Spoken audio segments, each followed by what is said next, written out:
Action! Welcome to another thrilling adventure of the Aaaction podcast, and today we'll be reviewing the 1987 classic, The Princess Bride. And then with me, as always, is my illegitimate brother. I'm kidding. He's my legitimate brother, Peter Escarcega. Makes sense. And we have, I was the middle child, and that was a mistake, and I was forgotten immediately. Yeah, and he's also the whitest out of our entire family as well. So. And then we have to my bottom left, we have Lauren Cardiel, and to my bottom right, we have John Cardiel. No relation. But I'm just kidding. They're married, guys. They're married. That was a diehard joke for those that didn't pick up on that one. But yeah, so today we're talking about this classic. It's directed by Rob Reiner, written by William Goldman, based off a novel by William Goldman. And the movie stars Carrie Eels, and I think I pronounced that wrong. I can never pronounce that guy's name. I think it's Elwes. I don't know. It's English. Yeah, you're probably right. It's Carrie Elwes. I think that's Carrie. right. Yeah, Carrie. Mandy Patinkin, who was Inigo Montoya. Robin Wright. Robin White was really good in this movie. Chris Sarandon was Prince Humperdinck. Christopher Guest was the Six-Fingered Man. Wallace Shawn was the Sicilian, and Andre Rene Rusumoff was, of course, Fezzik. Andre the Giant is better. Right. Andre the Giant, as most people know him from. Wow, his, you know his real name. Yeah, WWF, WWE News. If you haven't seen his documentary, I highly recommend it for everybody. You get a really good kind of glimpse into who he was, and they talk obviously about this production, but just some of the things about him, it's so crazy. How much he ate and drank. I mean, he was just a very large human being, but a really good soul. But just went through a lot. So really good watch. So check it out. I believe it's on HBO Max. So do that. Did you mention Billy Crystal? I mean, he's not starring in, but yeah, Billy Crystal's in it. Yeah, surprising, Kane. amazing, great small role. Came in and just crushed for about a minute and a half. Miracle Man. Yeah, absolutely. But a couple of really classic lines that I still say to this day. Yeah, for sure. And we'll obviously go over some of those later. But yeah, I mean, this movie. The reason why we're watching this movie, of course, well, Lauren, this was Lauren's selection. She won our last episode when we were in this. Did I? Yeah. Yeah, you picked The Princess Bride. And you won it, and you picked The Princess Bride, and I already had Princess Bride on my mind, and that was going to be my choice. We're so in sync. We're just like right there. Cheers. Cheers. So yeah, so growing up, for a lot of us, this was just one of the films that we all loved to watch. It was, there was just a group of these films, these kind of like fantastical fantasy type films, along with like Neverending Story and Labyrinth. And, these were, again, just some of these films. This is the, the dawn of the VHS era where you just watch these films over and over and over again. So, we, especially the Escarcega family, watched this many a time. I found out today this was actually my mother's favorite film as well. So shout out Julie. We're representing Julie. Too. And, love you, Julie. Oh yeah, we forgot. It also stars Fred Savage as well, and Peter Falk, right? And this is Falk with an L. With an L. I said. No, you Peter didn't. Falk. This is like when you say wolf. Yeah. You say wolf. Teen Wolf. Wolf. Yeah, like Teen Wolf. There's L's. Teen in Wolf. We all know it's Wolf. Yeah, exactly. But yeah, again, for me, we just watched this a ton as a kid. Even I think we were fencing for a little bit because of this scene. I mean, a lot of these films, there's something always like Rocky. We started doing boxing and what's the movie? Robin Hood. Yeah. We started doing archery and I built a torture chamber, but maybe that was just me. Yeah. So this was just a great kind of film growing up, and just really kind of love the humor too. A lot of these films, for me, I think that's what separates this film. Even like we'll be reviewing our our top 5 fantasy movies of all time, but really what separates this from the other ones is how much humor is in this one, and the jokes still, I think, play a lot. I mean, obviously none of us are necessarily new watchers to this, but I still think this movie holds up very well. and is still super entertaining. And then I'm sure you guys all show your kids this movie, and just creates a new audience for it. So I was laughing again yesterday when I watched it, just laughing. The Yeah, jokes I are mean, amazing. They're smart. The comedy is very smart. Yeah. Yeah, I think Kenzie watched it with John. So when I was watching it today, she's like, Mom, you're watching this movie again. So We I think absolutely she liked love it in it. this house. Yeah. She really liked it. So it's kind of cool to start showing your kids like those movies that you grew up on. Yeah, for sure. And Pete, we'll kind of start with you. What did this film kind of mean to you, and what was kind of the impact? Did you watch this in the theater or? No, I didn't see this one particularly in the theater because I don't think this had a good run in the theaters. I think this No, it made the budget was $16 million and it just made 30 million. Yeah. So I mean, this was one of those VHS phenomenons that came out around that time period where people just went and rented it or bought it over and over again. And this was certainly one of those movies, just like growing up, like you were saying, The Neverending Story, Karate Kid, Top Gun. I mean, this was a movie that was in that rotation where I would watch it over and over and over again. And like Fred Savage, who people said when I was younger, like Fred Savage's age, that I looked like him, which was really bizarre. Yeah, you kind of did. You kind of did when you were younger. But as an adult, I look more Mandy Patinkin, right? Yeah, exactly. Yes. Yeah, I'm a little bit more Mandy Patinkin. Yes. You should have wore a little wig tonight. Strong see him right there. vibes. Yes, Patinkin vibes all the way.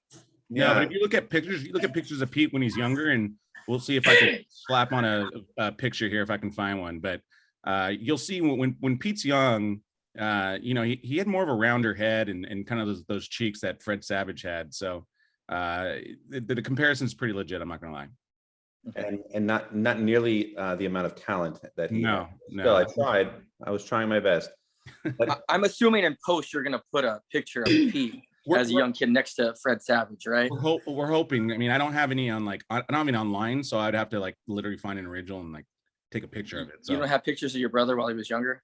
No, we have them somewhere. I mean, there's a picture of all of us. Well, I'll try and throw up on here, but I believe in you. Picture of you as a baby in my wallet still. Yeah, seriously. Gosh, I love that. You're literally in my favorites file on my iPhone as you as a kid, Paul. Yeah. So this movie was like I said, incredible because it was another version of kind of that great storytelling that I'd loved when I saw something like The Neverending Story, where it starts off with real life and then it turns into this fantastical story.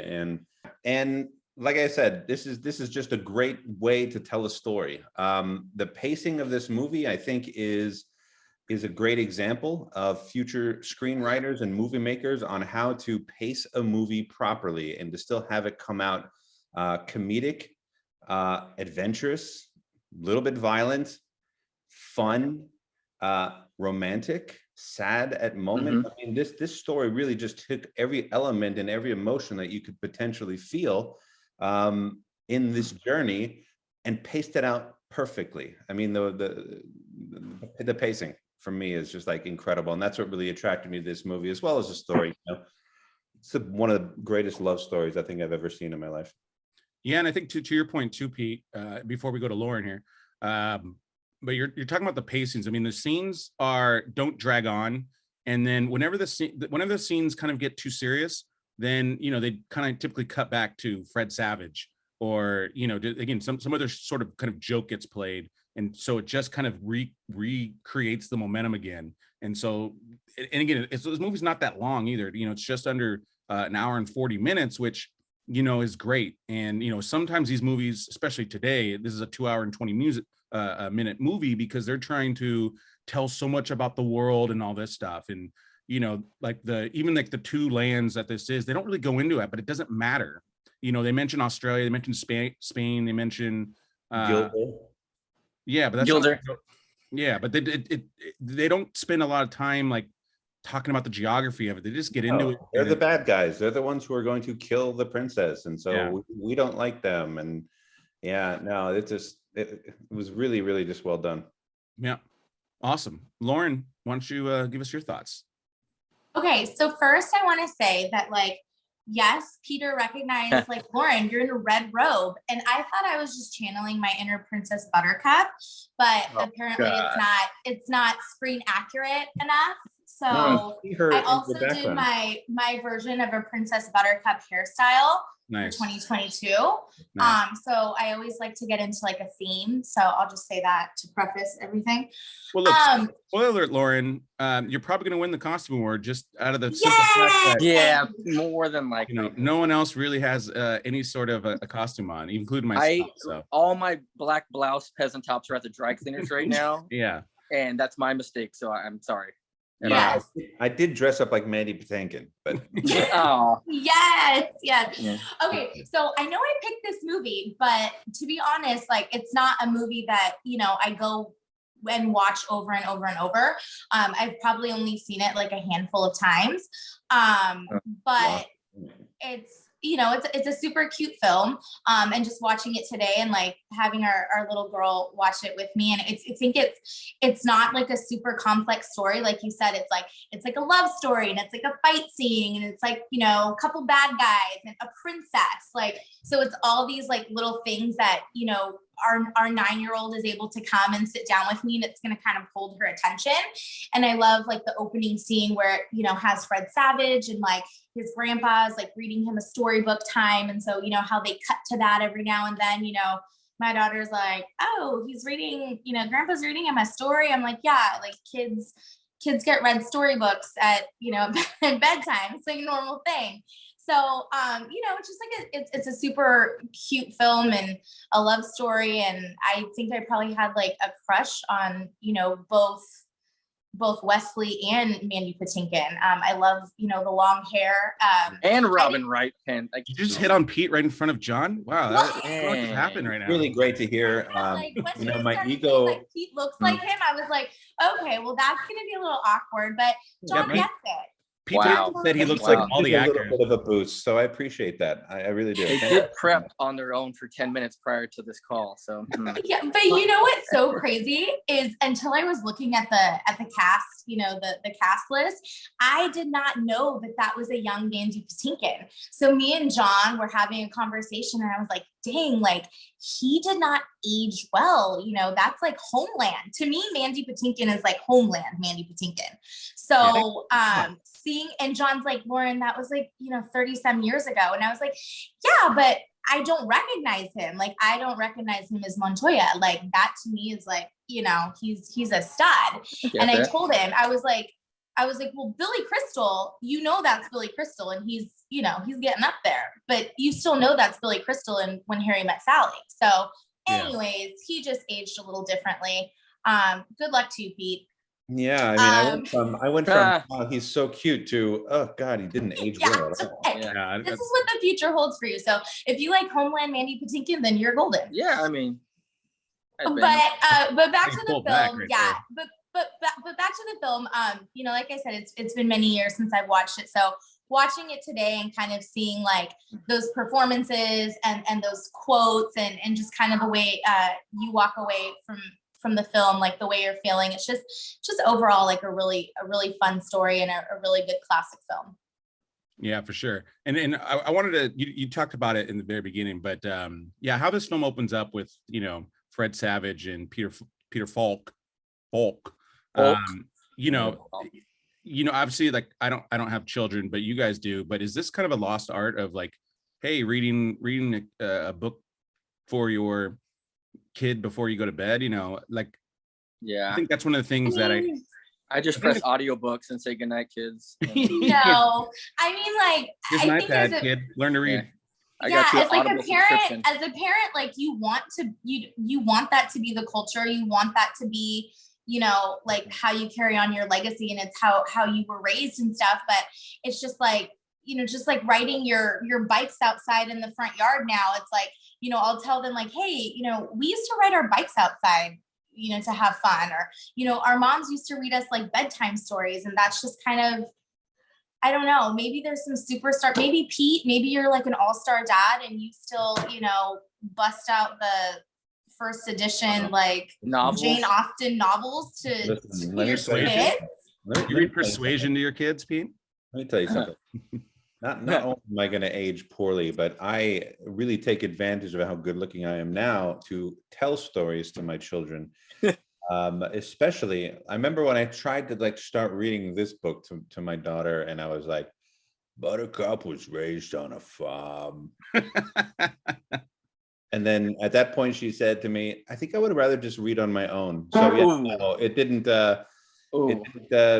translate very well. And she just loves reading by herself. So I don't know how to take that. That was a victory on your part. If that was just, really good way to, take yourself out of it. Good way to get out of it. Yeah. All right. Well, John Bear, why don't you give us your thoughts on the film? I'll start by saying maybe besides Die Hard, this may be one of the best Christmas films ever. So I love that about it. I like to break it out, when it's that time of season. Oh yeah, we should have done that as a list. Top 5 Christmas for those who want to argue with me, there is enough Christmas theme in the background to make this a Christmas movie. No, I read that. I read that earlier. I didn't even recognize that. I didn't realize until Pete said it how well paced the film is and how it just it includes so many different like genres. There's violence, there's love. So he said it best for sure. Like there's so much going on with this, and it's an adventure movie. It's a fantasy movie. There's Miracle Max and witchcraft. There's so many different elements to this movie that are paced so perfectly together. And if it was you, Paul, or Pete that said, like, anytime there is a chance for us getting serious, you have the break in with the narrative. Yeah. So it's just so perfectly paced and it's fun. There's not a dull moment. Almost every scene is memorable. So just great all around. Yeah. And there's no wasted scenes. I mean, again, that's just the perfect part. You know why every scene is in there, and then the next scene pretty much leads to the next scene, which it's crazy. Like we say it out loud and it sounds like such a simple concept, like, oh yeah, why doesn't every scene, every scene should matter, but Pete might know this as well. Like sometimes some scenes will get written and there's like a small aspect to it and it doesn't necessarily move the story, but it builds character, but it's actually not that important to the story. And sometimes as writers you get a little sidetracked sometimes because like, oh, I need to show this and this, and but again, it doesn't actually advance the story. And so I think that the brilliance of this movie is that this is building off of the pacing aspect of it. It's that they use so little information to tell you everything you need to know about not only the characters, but where they are, what they need to do, what are the stakes. It's a brilliantly written movie. I mean, they tell you everything you need to know in these little tiny bits.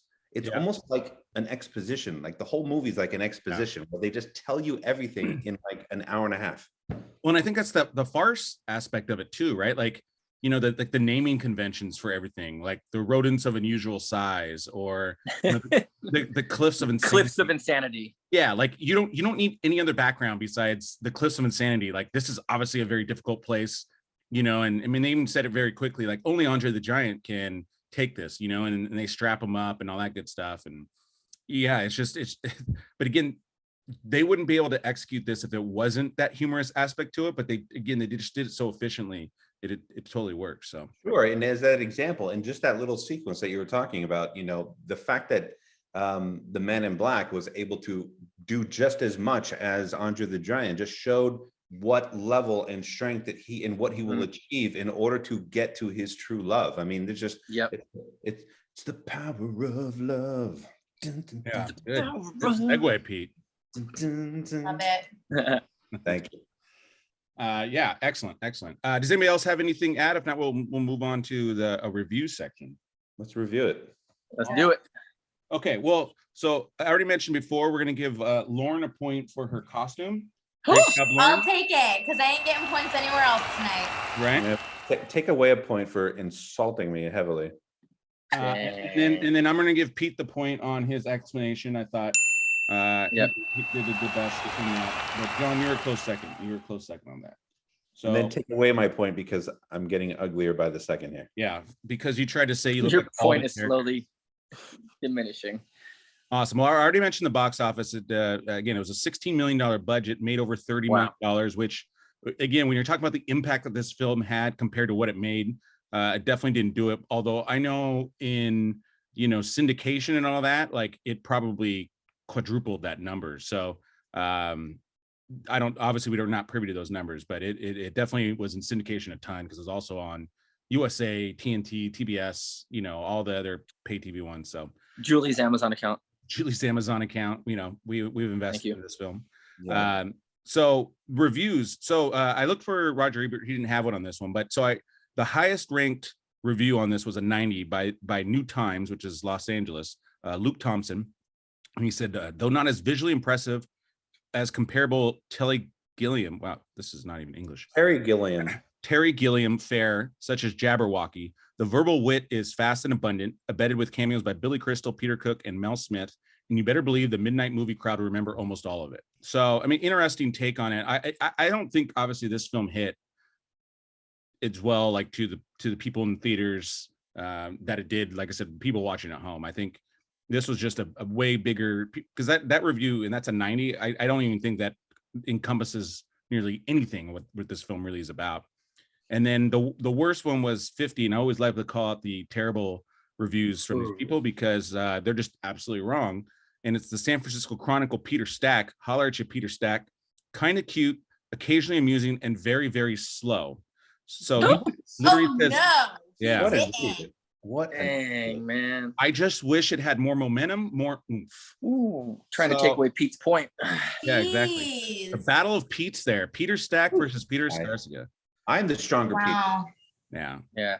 Well, I'm assuming if this guy was writing in 1987, he's probably still not get at us, Pete. writing today, except 30 years ago. So No, once you want a review like He that, got fired from whatever publication he was a part of. We look him up. Peter Stack has founded Rotten Tomatoes and is successfully a multi-million. Yeah, he also said E.T. was terrible and Indiana Jones. Wow. Did he really? No, I'm just making Okay, well. I was just trying to throw the guy under the bus a little bit more. Okay, guys. Well, this is going to lead us into our first list of the evening. And we all talked about how much we like this, but we wanted to rank our top 5 fantasy movies. And how I define a fantasy movie is any movie that kind of takes place not in our traditional Earth world. So there's a couple lists out there where they included them as fantasy, but they're still in like very present geography. Like this actual movie isn't in real geographical place, right? Now it's still partly in Chicago, which is where Fred Savage's character is, but ultimately this movie kind of takes place in this alternate universe in a fantasy world. So that's how we define it. We're not including sci-fi as like Star Wars into this. This is more pure fantasy, adventure fantasy kind of films. Yeah, this was a tough list. John, there goes your list. Yeah, he had Star Wars 1, 2, 3, 4, and 5. Yeah, the whole shebang. The whole shebang. So, Rogue One. Yeah.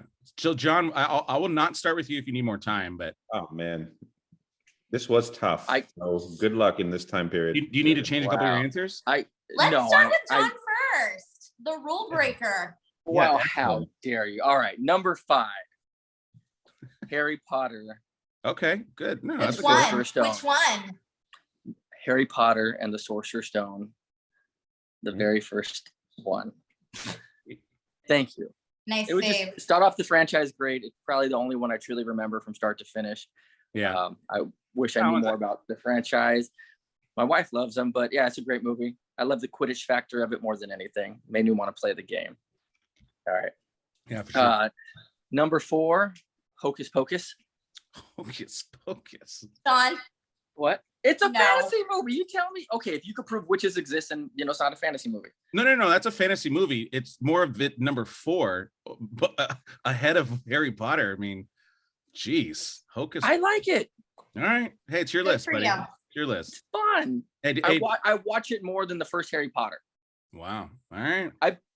I don't know. I can't judge. Well, you're right. Harry Potter gets a lot of views, but I'm sure during the Halloween season, Hocus Pocus has a ton of views. Hocus Pocus is up number 2, and I'm sure they've got 7 other Hocus Pocus lines up right after this one. So good for you, John. All right, keep going. Thanks, Lauren. All right, number 3, Pirates of the Caribbean. The Curse of the Black Pearl. Nice, good one, John. That one's good. Legendary role as Johnny Depp portraying Jack Sparrow. Amazing. Number 2 for me is the original Willy Wonka and the Chocolate Factory. Nice, John.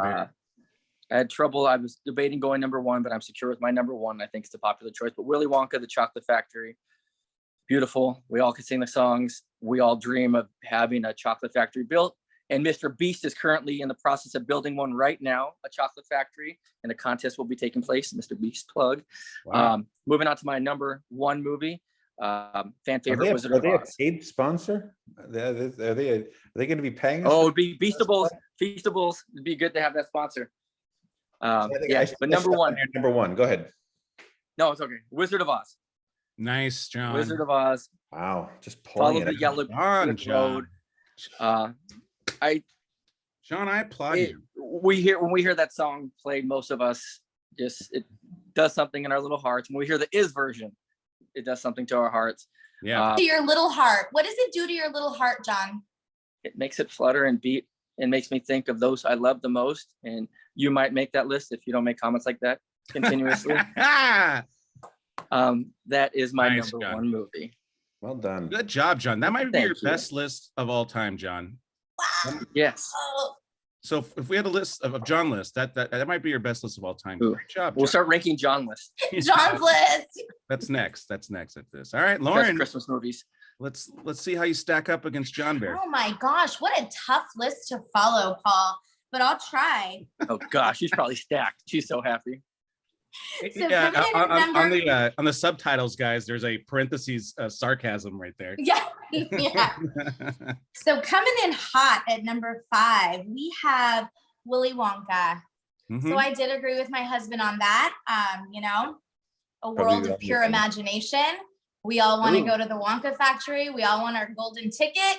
Mhm. And we all want to be Augustus Gloop going down the tube and swimming in the lake of chocolate. So yeah, just love that movie.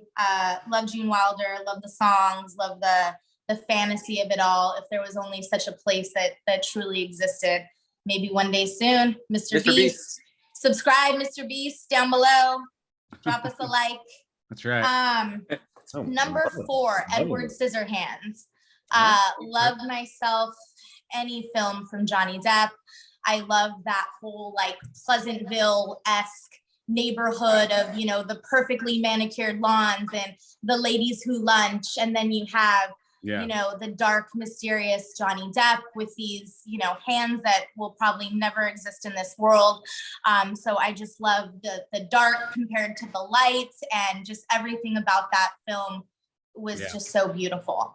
Pretty good director too. Yeah, Tim Burton master. Yes, love Tim Burton. Yes, such a fantasy king.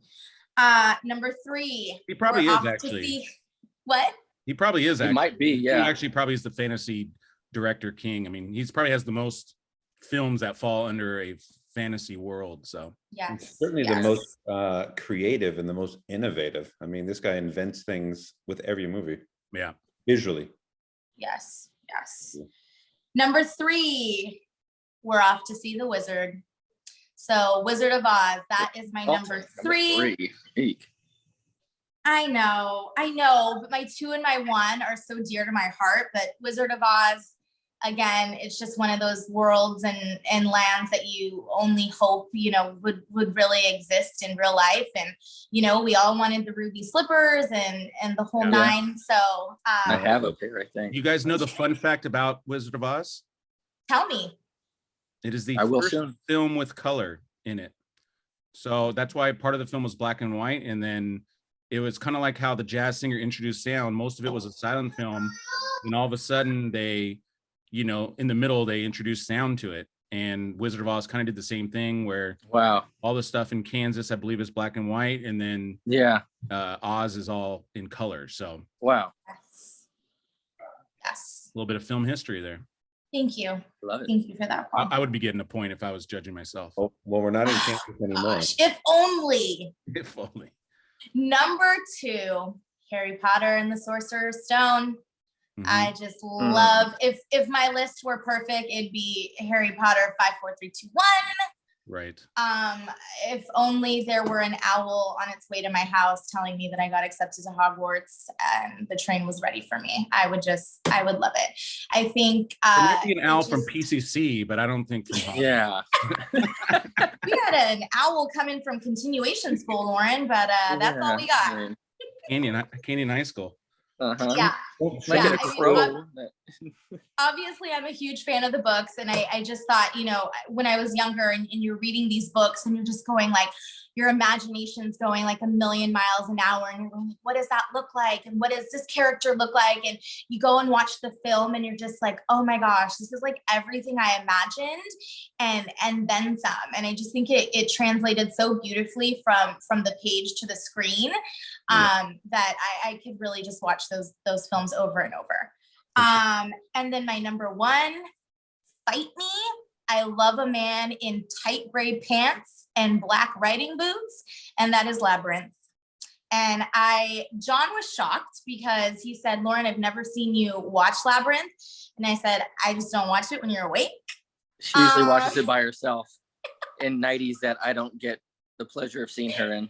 Yeah. But I just love that movie. I love, I love the characters, the Muppet characters. I love the music. I love David Bowie, Jennifer Connelly, you know, the scene where they're in the ball and she's wearing that dress, and, you know, Hoggle.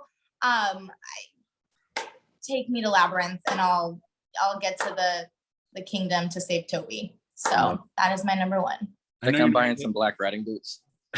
Yeah, John has his next Halloween costume. Yeah, I got the tights. I don't have the boots. I just saw John clicking on Amazon right now. A bunch of books. Yeah. Oh, yeah. Add to cart. Yeah. Elf King Labyrinth costume. Yeah. Paul, is this the part where you tell me that this is my greatest list of all time? Oh, I'm sorry. I didn't read my script. No. Yeah, I didn't read my The script. part. Labyrinth number one. That's a little tough one to swallow. But I'm sorry. An American Tale, number one. Then now Fievel. Yeah, now your list is perfect. Yeah. Point. Okay, Pete, you're up.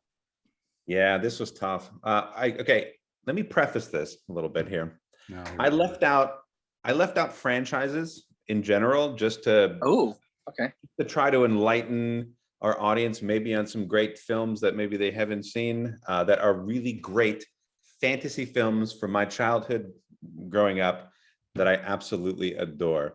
Otherwise, I mean, Marvel is a fantasy movie, you know, Lord of the Rings, Harry Potter. I mean, there's so many fantasy movies that you could kind of go with. So I kind of left all that out. Here's my list. Number 5, this movie, I think it was like one of the first times like seeing like special effects that like were really kind of weird to look at. But the story was classic. The adventure was amazing. Number 5, Clash of the Titans, folks. Oh, yeah. This was like one of like these movies that when you saw it, you're like, oh my gosh, this is incredible. Yeah, I didn't think of that as fantasy at first. And then when I was looking up a couple lists, it was listed on there.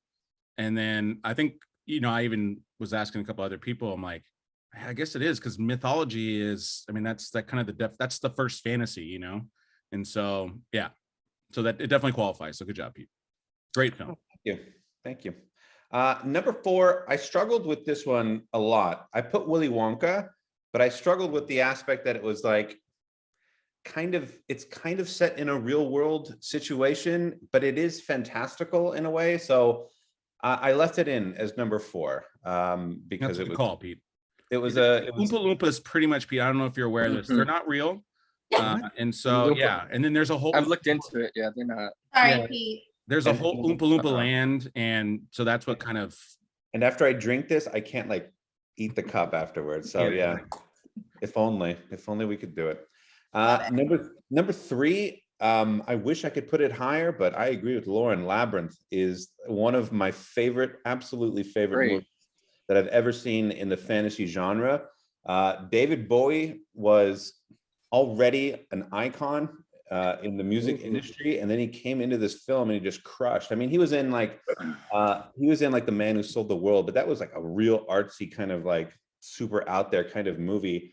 But this was one where he just came in and just crushed. And the music, I still listen. I still have the soundtrack on my iPod. And Give us a little couple bars. Dance, magic, dance, Magic dance. Even it's like slower songs, like when she's like confused, when she's at the ball. I mean, that song is just a beautiful song. Yes. So yeah, Labyrinth, number 3. Number 2, God, man, The Princess Bride. This is like one of the more perfect fantasy movies out there. There's a lot of movies that visually are more stunning, that might look better and whatever, but in terms of like storytelling, you can't get better than this movie in terms of fantasy. It's brilliant. And number 1 for me, shame on everybody here. I'm excited to hear. It's The Never-Ending Story. That I've never seen it. fantasy movie of my childhood ever, and I can't go anywhere without thinking about that movie. I love it. No, that's a good list, Pete. That's a good list. I think that the title's a little misleading, but I mean, it's a good movie. I know, because it does end. Actually, it doesn't, because there was a sequel after that. So technically, it did keep going. Yeah, but we I'll don't put that on my must-watch list, Pete. Yeah, All right, TBD. So Have you for our never audience, seen- go ahead. Have you never seen it, Lauren? Pete, there could be a whole podcast on movies that Lauren needs to watch that she's never seen. And Lauren just lost her point. No, never. No, Yeah, right. points or no points, you gotta watch Never-Ending Story. It's the greatest movie ever. Yeah. I for just sure. know there's like a big dog or something, right? That they ride on. It's a luck dragon. Yeah, yeah. I'm Yeah, so dog. sorry, right? Yeah. Okay, more It's a cocker minus spaniel, a white cocker spaniel, right? That movie. Leaves the meeting. Yeah. Yeah. Lauren, especially because you've seen Labyrinth, and I mean, it's literally 100% in your wheelhouse. So yeah, you definitely need to check that out. Okay. So audience, glad you got to hear all the amateur lists. Now you're going to hear what the actual professional list is. So look, number 5, and I can't believe anybody left this out, but Lord of the Rings is arguably not just one of the most successful fantasy books of all time, but obviously the movies did incredibly well, including winning Oscars, which a lot of your films did not, people, but mine did. Number 4, I think, we were all pretty unanimous on this one, but Willy Wonka, again, especially with our childhood, I mean, you want to talk about one of the films we watched the most and all the songs that you could sing. I mean, and dance, I can dance these two as well, but Oompa Loompa, awesomes. Number 3, I'm there with Pete, Never-Ending Story, is again, also just one of the best. And it was so many different emotions, and it's just so well done. Like the ending. It was the first time I cried when I won't tell you. Yeah, No spoilers, Pete. I was bawling as a child. I was bawling. Yeah, this anyway, film. Watch it. This film was one of the first like films that affected me. Number 2, the movie we're watching, Princess Bride. Again, this movie just crushes it on so many levels. And number 1, and I'm gonna side with my friend John Bear here, is The Wizard of Oz. It is. It's not a question. It's not even a question. I mean, the Academy agrees with me. The AFI agrees with me. John obviously agrees with me. But Wizard of Oz. I agree with you. Wizard of Oz is the greatest fantasy film of all time. It had the most impact, like I already mentioned, on film. It was the first film that they were able to use the Technicolor process on, and people finally got to see what color is. So the impact on audiences is second to none. I mean, again, there was definitely fantasy films before this, but for people to see it in color for the first time, I mean, obviously we don't know what that's like, but on a historical perspective, this was amazing. And I definitely left off several great films, including Hook, which I really wanted to include, but I knew I'd get, because Peter Pan is obviously one of the greatest fantasy. I don't think the movies are as good as, besides Hook, of course, but like the regular Peter Pan, the books are better than the movie. I don't think the movie plays so well on film. Like there's not, I mean, I love the original like animated version, but obviously we didn't include animated films here, but I was kind of disappointed that Peter Pan couldn't make it, because Neverland is, one of the greatest fantasy lands of all time. But yeah, Pete had Clash of the Titans. Also, you guys mentioned Labyrinth. John mentioned Pirates of the Caribbean, which is a great choice. Harry Potter. I didn't include it because haven't seen the movies, but you could put Harry Potter, over Lord of the Rings. I can totally see that. Totally. By the way, modern fantasy Jumanji, I think is typically up there with that. And then the classic film, there's 2 classic films I want to include. One, if anybody's into silent films, The Thief of Baghdad is like one of the original fantasy silent films. But that's one of the greatest like silent films of all time. What are you smiling about, Pete? I was going to tell Lauren after Neverending Story to go ahead and check out that film. Yeah, exactly. Yeah, sounds like a real hoot. Yeah, Thief of Baghdad, Lauren. Silent film, you'll love it. You want silence when you're around kids all the time, and this is your opportunity. The kids go to bed, and you watch a silent movie, and you don't have to hear anything. Yes. Yeah, and then one of the original, one of the first real films that kind of again changed the industry is King Kong. Kong.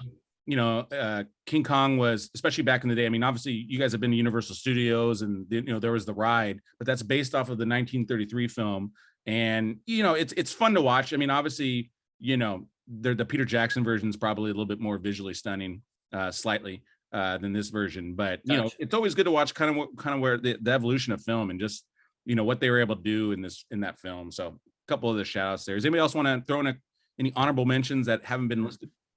Pan's Labyrinth. Pete, honorable mentions, Pete? So I only had one that I was struggling with, but it doesn't even come close to any of these just amazing classic movies. And if it, again, isn't in a sort of a franchise, but I love Big Fish. Do you ever see Big Fish? Yeah.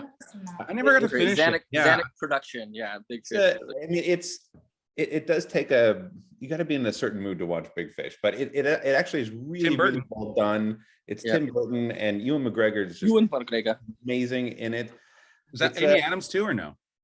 I don't know if Amy Adams is in. Is she in? It's an amazing, fantastical story, and it's another one of those. I need to watch life with the fantastical life sort of intertwined, and it's not going to make a top 10 list for sure, but it's good. It's a good flick. But I wanted to highlight, John had mentioned one, and John, I'll let you talk about it a little bit too. But Pan's Labyrinth. You can steal the show with Pan's Labyrinth. Yeah. No, it's not one of my favorite films. I visually, I think it's exceptional. That's why story wise, I didn't love it, but I know I'm in the minority too. Like, it's one of the most critically acclaimed fantasy films, and on the list, it's very, very high too. So, I mean, if there's any other anecdote you want to add to Pan's Labyrinth, but I just wish it wasn't second language for me. Like, I wish I could have followed a little better. Yeah. So that's on me though. I feel like it would have been more endearing, and I would have had it better. But I just remember visually it was stunning, and I loved it. I remember it was a big deal. I saw it at the Cinerama Dome in Hollywood. Just the spectacle of it. It was visually amazing. Yeah, my friend Marielle was like a big fan of that film too, and she's like, Paul, we got to see this film, and so a bunch of us watched that film, and it was like I said, there's parts I liked. I'm kind of with you. I think because it was Spanish language, it kind of made it a little bit more difficult. It's Guillermo del Toro, so if you're into his career sense, if you're into him, and he's moving his way up on the fantastical level. He also did. What's the movie? Did he win the Academy for a movie like 5 years ago? Shape of Water. I'm not a big fan of that film. I mean, I thought it's like well crafted, but I thought the story, I just did not connect with it. But the Academy obviously did, which I'm not a part of. So we have that. One day I'll be a part. Thank you to the Academy. Yeah, holler Academy if you want to sponsor us. Awesome. Okay, guys. So I am going to give the point to John Barry because he picked Wizard of Oz #1, and I had one small critique on John's, and that's Hocus Pocus, but it is popular film. So like what? And I haven't seen it. Big Fish is better than Hocus Pocus. I haven't seen that, but Hocus Pocus is popular though. I mean, I just never saw it. Watched. I guess I love Hocus Pocus, but I mean, I just think I wouldn't. Just look at the fanfare and the cult following. That when they make the I second know one, the cult following, John. We watch Hocus Pocus January, February. Like, trust me, I can probably quote Hocus Pocus better than you. But you absolutely can. Whatever. This is your redemption story podcast. So I am so sorry that I am so in love with you that you made me love the movie. John. My bad. Good job, John. Good job, John. Extra point for John. Lauren just gave John an extra point too. Oh. Awesome, guys. All right. Well, this Pete, is don't cry. Don't cry, Pete. I really loved my list. He's crying. Good list. Pete, you had a good list. Honestly, everybody had a good list. This was actually one of the better. This was a strong showing for this category. So well done all around. Everybody well done, and I'm glad we just got to highlight different films. Yeah, us.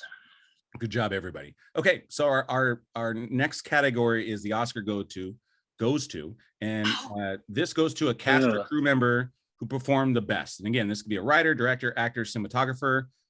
Just kind of was your favorite part of the film, and who do you want to give a shout out to? So, and before I hand it over to Pete on this one, it did actually get nominated for an actual Oscar for Best Music Original Song, Willie DeVille, Storybook Love. Guys, I've never heard of this song. I've never heard of it. Did they play it in the credits? I thought the same thing. I'm like, I've never heard of this song. Ding, ever. Ding, ding. I mean, I'm assuming, is it like lyrics on top of ding, ding, ding, ding?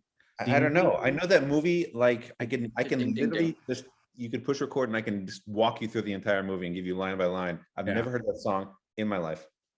Storybook Love that we're listening to. It was nobody's wedding song. It was acoustic guitar. Yeah, right. No one picked this as their wedding song. Pete, if Kenny Loggins had to sing the song, what would he do? No, it would be about meet me halfway. You know. Oh, there you go. You know what I mean? Yeah, nice. I like that. All right. So Pete, we're gonna start with you. Who does your Oscar go to? Oh, well, I mean, listen, if it doesn't go to Best Adapted Screenplay, which it should have. It's amazing, but the person that impressed me the most, or maybe even the team that did it, but I think it's just one person, the editor. You can't edit a movie like this with that pacing and that comedy. Comedy is already very, very difficult to edit. Action sequences are very difficult, but then, I mean, this guy just crushed. He made. Wait, are you giving it to William Goldman or are you giving it to the editor? No, I'm giving it to the editor. Oh, okay. Do you know his name? Did you do the No, research? I didn't. All right. Well, But he gets it. He gets an Academy Award. He's brilliant. Hey, to all my audience, if you want to learn how not to get a point, don't do the research, the 12-second research to get the guy's name that you want to nominate for the Oscar. All right. Even though Comment down below what the editor's name is. Yeah, right. Give me a better Oscar goes to than the editor. Hey, have you guys seen the Oscars where there's like, and the winner goes to the guy that edited The Princess Bride? Okay. Well, it's the perfect answer, but go ahead. Good Let me hear your other answers. I loved your answer. If you'd have just given the name of the guy so we can actually give the guy credit. Has someone done the research while I've been talking to stall for you guys, or no? Does everybody just blank face here?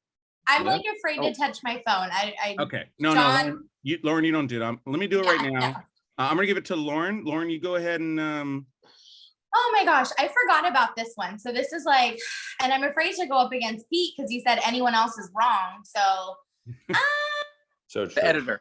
I know he only had like what I think Paul said, like he only had a minute and a half performance, but I would say like best supporting actor, like I'm a Billy Crystal lover all the way. And I guess, or maybe would I give it to like whoever did the makeup, because I think that Billy Crystal, if you didn't know his distinct voice, I honestly would not have recognized him. Like I thought the makeup on him and Carol Kane was just so amazing that like I didn't even know that was him. But for that like brief little scene that he has with them, I just think he totally steals the show in his Billy Crystal-esque beautiful way. So I would give mine to Billy because I love him.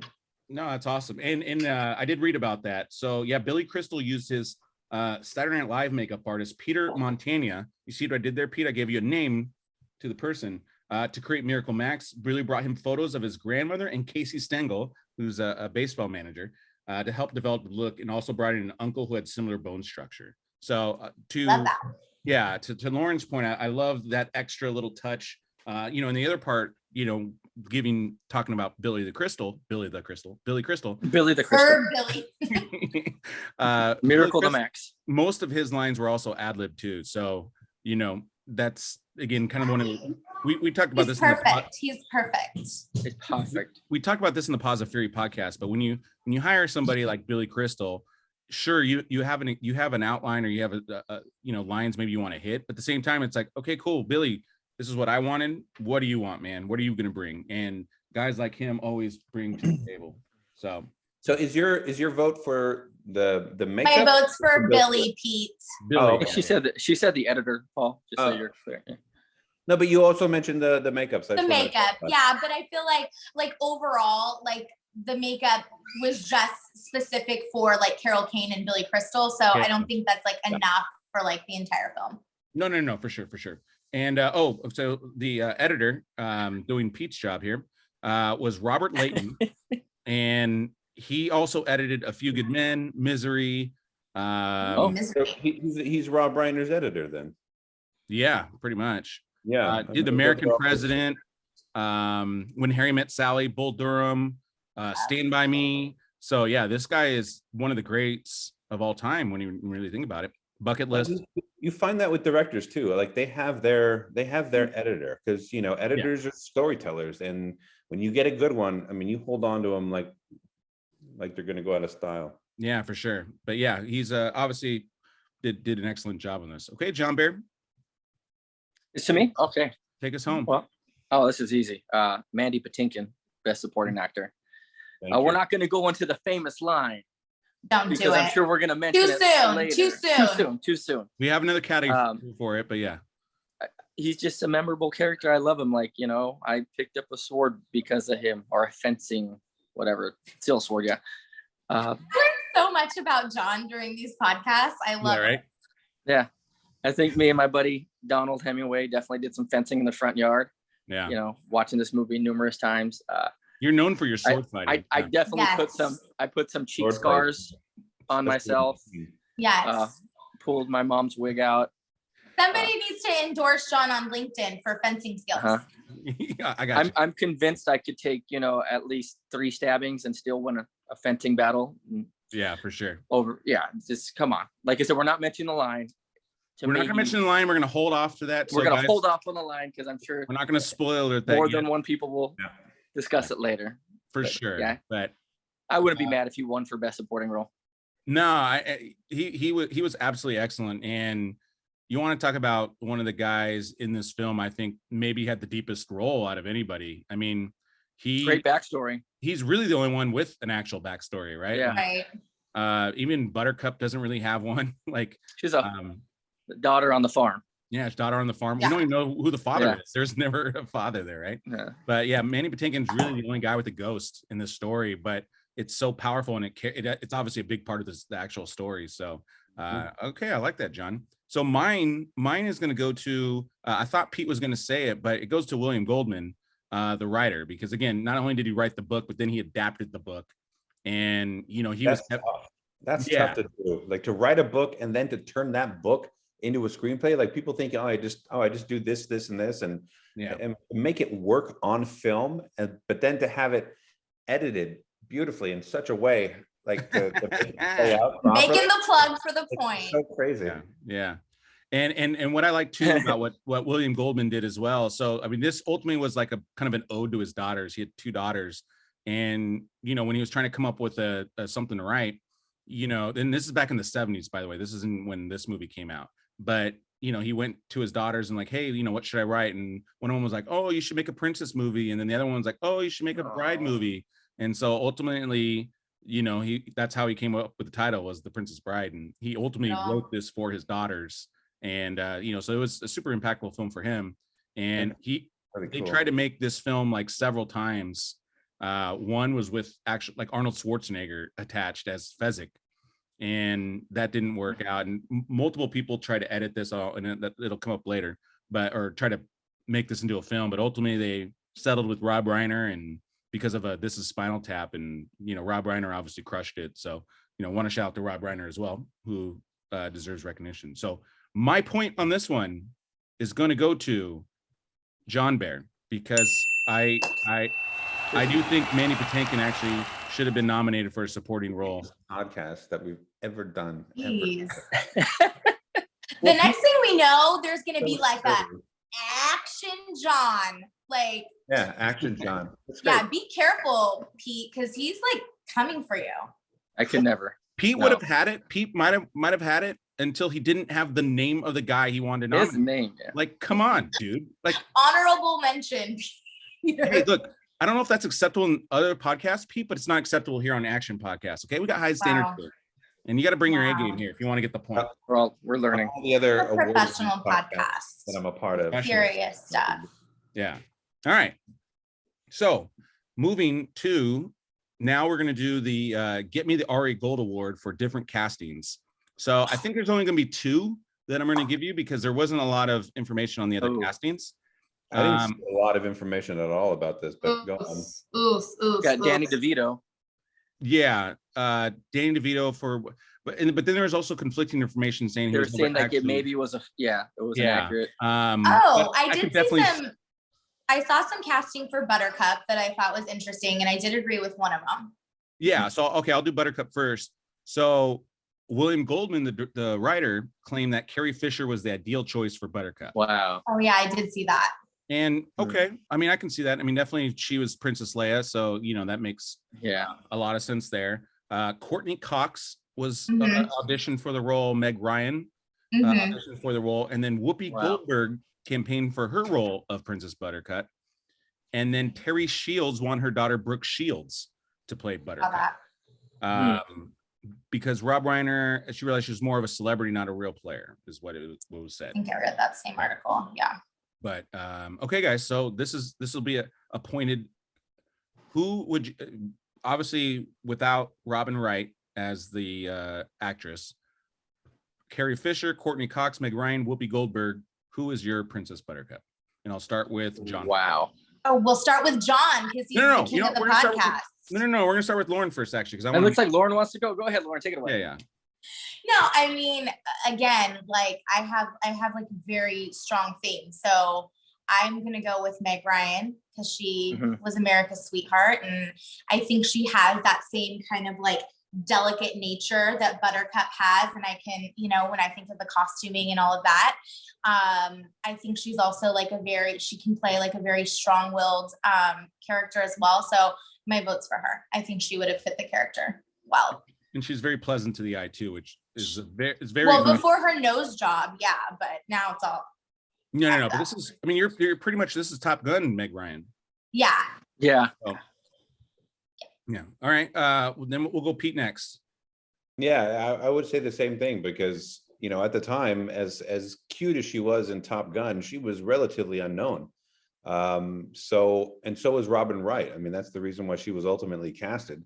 So yeah, I mean, I think she's the only one that could have played into that role and been able to go through that journey of emotions that we see and be able to pull it off personally.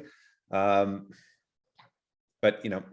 this is one of those movies where it's really difficult to even think about anybody else doing any of these other roles because even the smallest characters did an amazing job. Recasting would be inconceivable. Yeah, as long as Meg Ryan finally. Pete. Good, right? Nice. So good. So good. Thank you. That was good. Dude, I've had that in a holster. Yeah. Or like I've had that. We all had that in our holster. I'm just like, damn. That was nice. I love it. And to both of you guys' point, Meg Ryan, as long as she had long hair, I mean, she had short hair in Top Gun, but I think for this role, you needed kind of that classic long hair look to it because I think that's just, especially that time period. I mean, obviously people didn't really have short hair back then. So very bridal hair. Yeah, exactly. Okay, John Barry, what do you got? Well, I want to say Meg Ryan too, because that's who I was going to say. So I'll just be honest to it. I was going to pick Brooke Shields, but I don't think she had the acting chops. Sorry, Brooke, personally, to pull this off. Yeah, I was actually thinking the same thing. Brooke Shields, I think, had the look. Definitely the look. Not sure. Especially the stern look when, the princess presents herself twice, like to the public.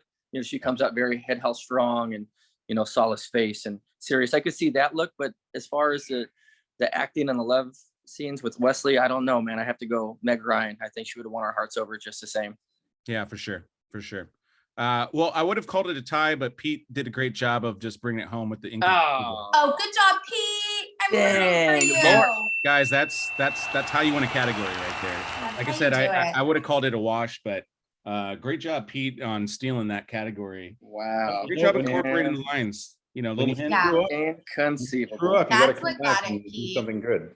So update, yeah, Pete and John are tied with 2. Lauren still in this race with 1. So anybody's ball game, guys. Anybody's ball game. Extra point to whoever actually knows the character's name. Yeah. Okay. So this is going to lead us. Okay. So the other one. The only other one I only saw real contention. So William Goldman really only wanted Andre the Giant for this, but the other ones that were revealed on this, I mean, they did Arnold Schwarzenegger, Liam Neeson said he had auditioned for it, but Rob Reiner scoffed that Liam Neeson was only 6'4". Yeah. And then Kareem Abdul-Jabbar was also offered the role. Oh, yeah. Extremely interested, but he couldn't do it because of NBA schedule. But I mean, too tall too. You know what I mean? I mean, maybe a Wilt Chamberlain, but I mean, Kareem Abdul-Jabbar. How tall was Andre? Andre was really tall though, right? Yeah, he's 7'5". Yeah, he was oh, but like a short 7'5" compared to Kareem. No, I just meant Kareem is thin. So yeah, he does look. It'd be a little so big. a little wiry compared. Yeah, to, exactly. This is not one that you can. Hey, I don't think you could reach. Arnold Schwarzenegger. I mean, give me a break. Yeah, he's only 6 feet. A break. Any of those people that you named off, I'm not even going to waste my time saying. So we won't offer points for that one. And then, I always love these. They're incredible to find out who actually auditioned or wanted these roles. But I mean, come on. Thank God somebody who made this movie had the wherewithal to say, no, we need an actual giant. Yeah. The Academy goes to the casting director. Whoever they may be. Who was the casting director for the point? Yeah, right. And I think like the other part too, there's a couple of anecdotes with Andre the Giant, but there's like one scene where it's like it was super cold and rainy or whatever, and Robin Wright was cold, and so Andre the Giant literally put his hand over her head, and his hand was big enough to cover her entire head, and it just like warmed her up. You know what I mean? That's sweet. You sure it was his hand? John Bear. Good job, John. Here you go. Here's a canopy. Yeah. Young maiden. Here's some shade. Here's some shade. This nice helmet on you. It kept your ears warm too, oddly enough. But I've heard that Andre the Giant was like one of the sweetest like ever. Like just like a really kind-hearted, like a lovable giant. So yeah, I could see him doing something like that. And then I also I don't want to get the numbers right, the numbers wrong, but I'm just going to throw it out there because it's supposed to be like about this much. But apparently, like if he wanted to go drinking, he would have something like 20 or 30 beers, and then like 2/5 of. I've heard the same thing was like it seemed extreme, but everyone says it's true. The proportions he would drink. Yeah, just insane. I mean, talk about a party right there, right? Heck yeah. The only other. If I was only this big and it just went like that was it, I'd be done. You know, not a cheap date. I would be able to drink. Yeah. So the only other casting notes I have is Christopher Reeve was also considered for the role of Wesley. And then going back to it, there was 4 people that tried to make this into a movie. Francis Truffaut, who was pretty much one of the greatest French directors of all time. Robert Redford, Norman Jewison, and Richard Lester all tried to make this film and did not. So okay. So our last list here that we're gonna have for today is top 5 best kid actor performances in a movie, and we try to limit this to basically like under teenage, so kind of 12 and under, but 13 14 is like the max. So if it's on Paul's list, they can be whatever age. I looked on a major list, but like so. I'm already going to say like one of the honorable mention, like River Phoenix, I really wanted to put on my list, but which movie? Stand by Me. Stand by Me. Okay. Yeah, but he's 16 in it, and it's like comparing a 16-year-old to a 10-year-old. I mean, to me, that's just not kind of fair. So I just wanted to kind of filter this a little bit narrower. That way, we're really honoring like Feldman, the Brat Pack. They were all just too old, huh? Yeah, exactly. They're all teenagers, and so to compare teenagers to a 10-year-old, I don't think is completely fair. It was a bummer too, because like all the kids in the Goonies, the youngest was 14, but they all seemed like so much younger. Yeah, especially when I was a kid. I mean, I mean, Sean Astin would have been so, but I think that's another under 20. I think that's another list is like under 20, under 18 or something like that. But I want to keep this one more child performances. Why? Oh, because of Fred Savage. That's why. Okay, I'm like, why do we even have this category? Okay. Yes, because Fred Savage. Oh yeah. Fred Savage was, he was one of the best The grandson. kid actors of all time. Like, this was not his biggest role. I mean, Wonder Years is really what kind of elevated him, but Fred Savage was one of the best kid actors of all time. So, okay. So Guy, who did we start with? We started Lauren with, so we'll start with Pete on this one then. Okay. All right. So like a childhood actor was such a tough thing, because like at one point I had Leonardo DiCaprio and What's Eating Gilbert Grape. What's Eating Gilbert Grape? Yeah. He was like 19 or something like that when he did that movie. But he plays such a young kid that remarkable role. This is really hard to do. So here's what I came up with. Number 5 for me is Freddie Highmore in Finding Neverland. Yeah, super cute. This kid, little Freddie. This kid showed emotion that most adults cannot show on camera. Like this kid, when he cried, you saw it, you felt it, and it was brilliant. Number 4 for me is, can't leave him off the list, is Daniel Radcliffe in Harry Potter. Phenomenal. This kid didn't have any acting skills at all. He came in and had to become this iconic literary character and bring him to life. And I think that he nailed it to perfection. Not just the look, but the performance as well. Number 3 for me is, she is the greatest. This was one of my favorite movies, Drew Barrymore in E.T. E.T. That's true. It was a big enough role, but she had so many great lines coming out of that movie, and she screamed beautifully. Like she was perfect. Her timing was amazing. Yeah. Number 2, Haley Joel Osment for Sixth Sense. That movie just, that almost redefined what you can do with a kid. Like, oh my gosh, you can put a kid in like a really scary movie like that and just put him through a bunch of like scenarios that are just really kind of frightening imagery wise, and topic wise. So you can't get better than that. Number 1, can't have anyone else. Number 1 is Macaulay Culkin in Home Alone. Yeah. For obvious reasons. This kid every kid wanted to be left home alone because of him. I never wanted my family to go away so bad. Okay. When I saw that movie. All right. Interesting. Good list. Okay. Okay, good. I'm glad you're going with me next, because I feel like Pete's list is going to be good, John's list is going to be good, and then Lauren's like, she doesn't know what she's talking about.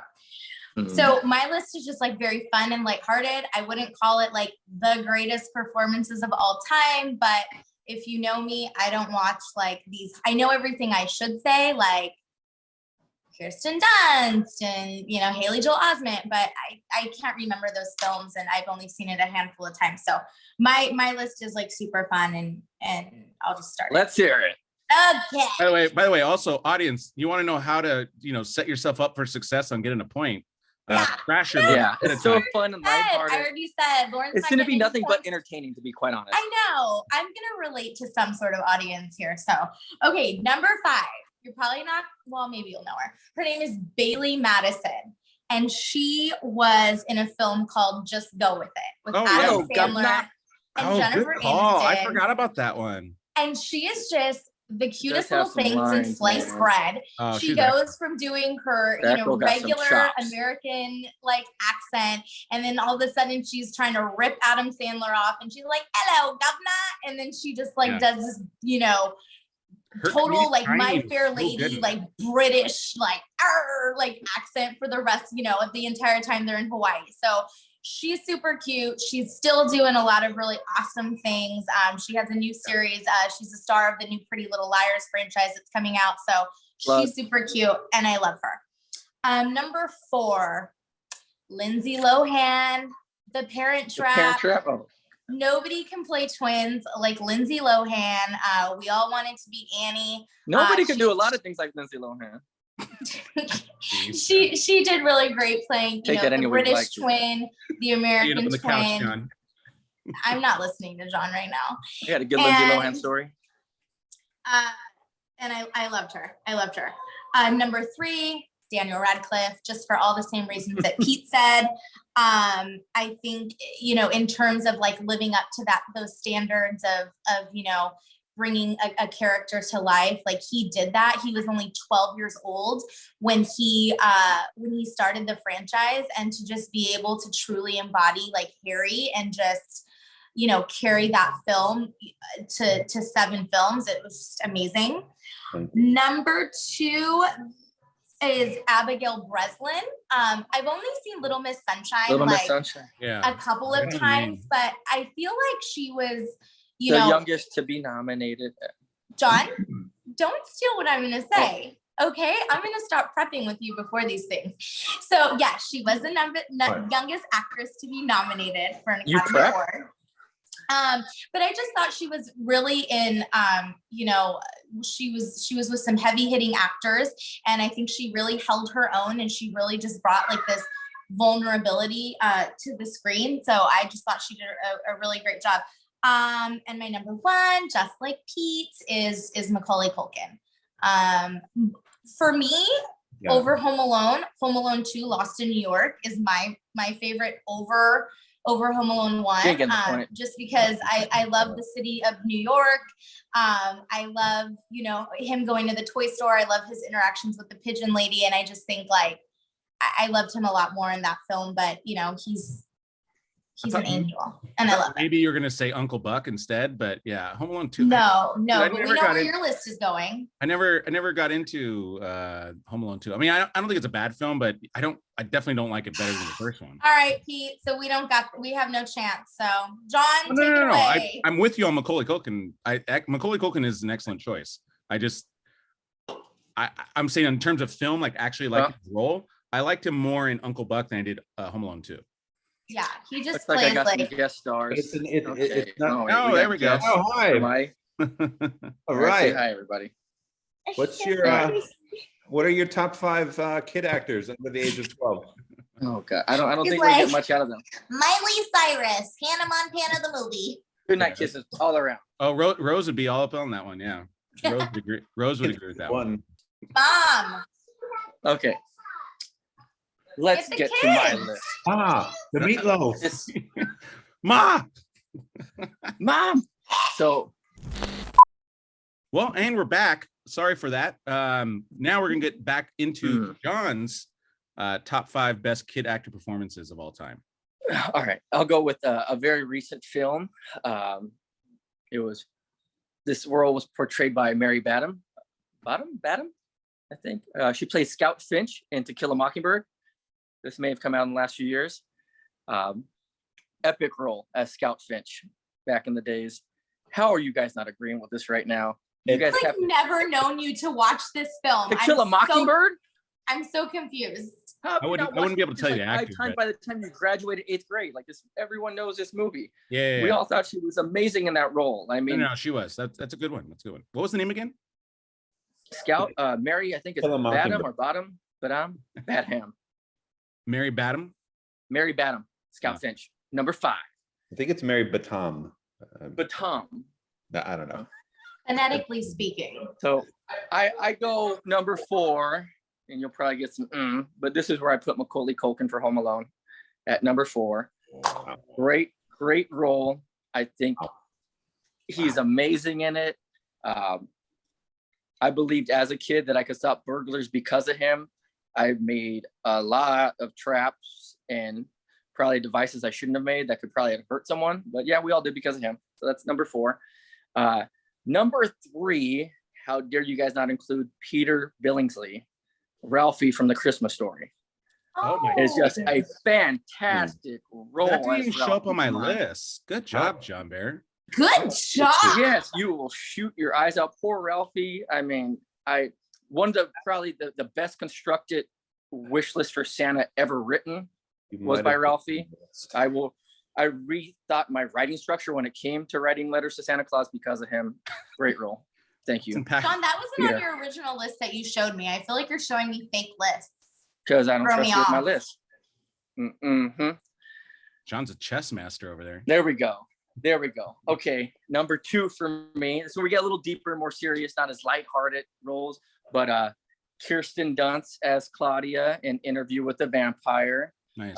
Just a insane role, how she encompassed a child losing her innocence, and as the film starts to grow, she does gain a little bit more of an adulthood, and just characteristic to her, she was deep. There was many situations in this movie where she had to hold her own with Tom Cruise and Brad. Just a wonderful film, and she held together all her acting skills with a great cast around her. And number one, let's go to number one. I think Lauren knows. Paul, you might be able to guess my number one. I think it's going to be a lot of film critics' number one, but it is, of course, the great Natalie Portman in the movie Leon, the Professional. Yeah, that she's gotten so much recognition for that role. It's just a beautiful role. I mean, is life always this hard, or just when you're a kid? Come on, just one of the greatest moments in film is when she says it, and you believe her. You look at her and watch her in anguish, and a 13-year-old smoker in that movie, just in just an awful place in life. Natalie Portman, forever the best in that role, in my opinion. Wow, I just looked it up because I didn't believe it, so I just looked it up right now. Yeah, Peter Billingsley was 12 when he did A Christmas Story. Good job, John. That's a big mistake on all our parts. I think John just crushed this list. I know. Good list, guys. Pretty good list. Well, John. guys, hold on, guys. Finch. I gotta give my list still. So. Oh yeah. But you started off with that number 5, and I was like, all right, this is gonna be easy. But then you just crushed the next 4. Yeah, that was good. So annoying. Okay, so I'm not going to change my list, but there's a part of me now I would put Peter Billingsley number 5, but I'm going to stick to my list just for posterity's sake here. But my number 5 is Haley Steinfeld in True Grit, and she was so good in this. Like right from the get-go, she just really steals the scene. And I mean, she's just punking adults, and just I'd never really seen a child besides maybe Macaulay Culkin really come in and just dominate adults. But it didn't seem like forced. It was so natural, and she just, like, you can see her like think of like her wit kind of going through it, and I just really love that performance. And because I mean, I've seen the original True Grit too, but she really outdid the original actor. And then now she's obviously, done a lot of amazing things afterwards. So she's my number 5. My number 4 is Henry Thomas in E.T. I almost, I wanted to give Drew Barrymore the shout, but Henry Thomas just had this, I mean, no one has loved an alien more than Henry Thomas. And you truly believe that, E.T. was his best friend. And so greatest performance with an alien of all time is Henry Thomas. Henry Thomas. Yeah. My number 3, and kind of shocked nobody had her on the list, but Jodie Foster in Taxi Driver. Oh, Taxi Driver. So this is very similar to John's Natalie Portman, but this is one of the I forget if she was nominated for the role or not, but yes, she was. It really put Jodie Foster obviously on the map. Obviously, she became a great actress after this, but that's one of the greatest performances regardless of age of all time, and shout out to her on that. And it was one of the first, someone else had mentioned it, like one of the first, I mean, she's a prostitute in it, but she's actually like 13, so you're talking about just dealing with that heavy subject matter and deep subject matter. Yeah. So excellent job on her. Number 2, and guys, I mean, she is arguably considered, one of the greatest child actors of all time. And she invented child acting. What, Judy Garland? Shirley Garland. Shirley Temple. Shirley Temple. Good.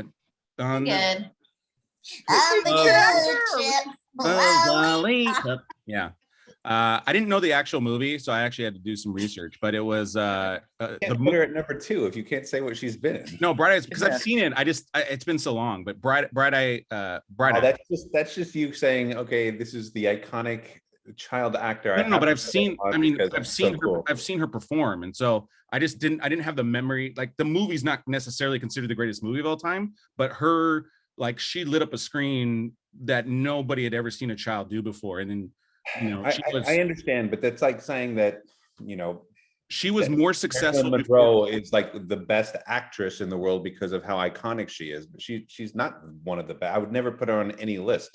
Shirley Temple, the same thing. I would never put her on any. They named a drink after her, Pete. How many drinks are named after you?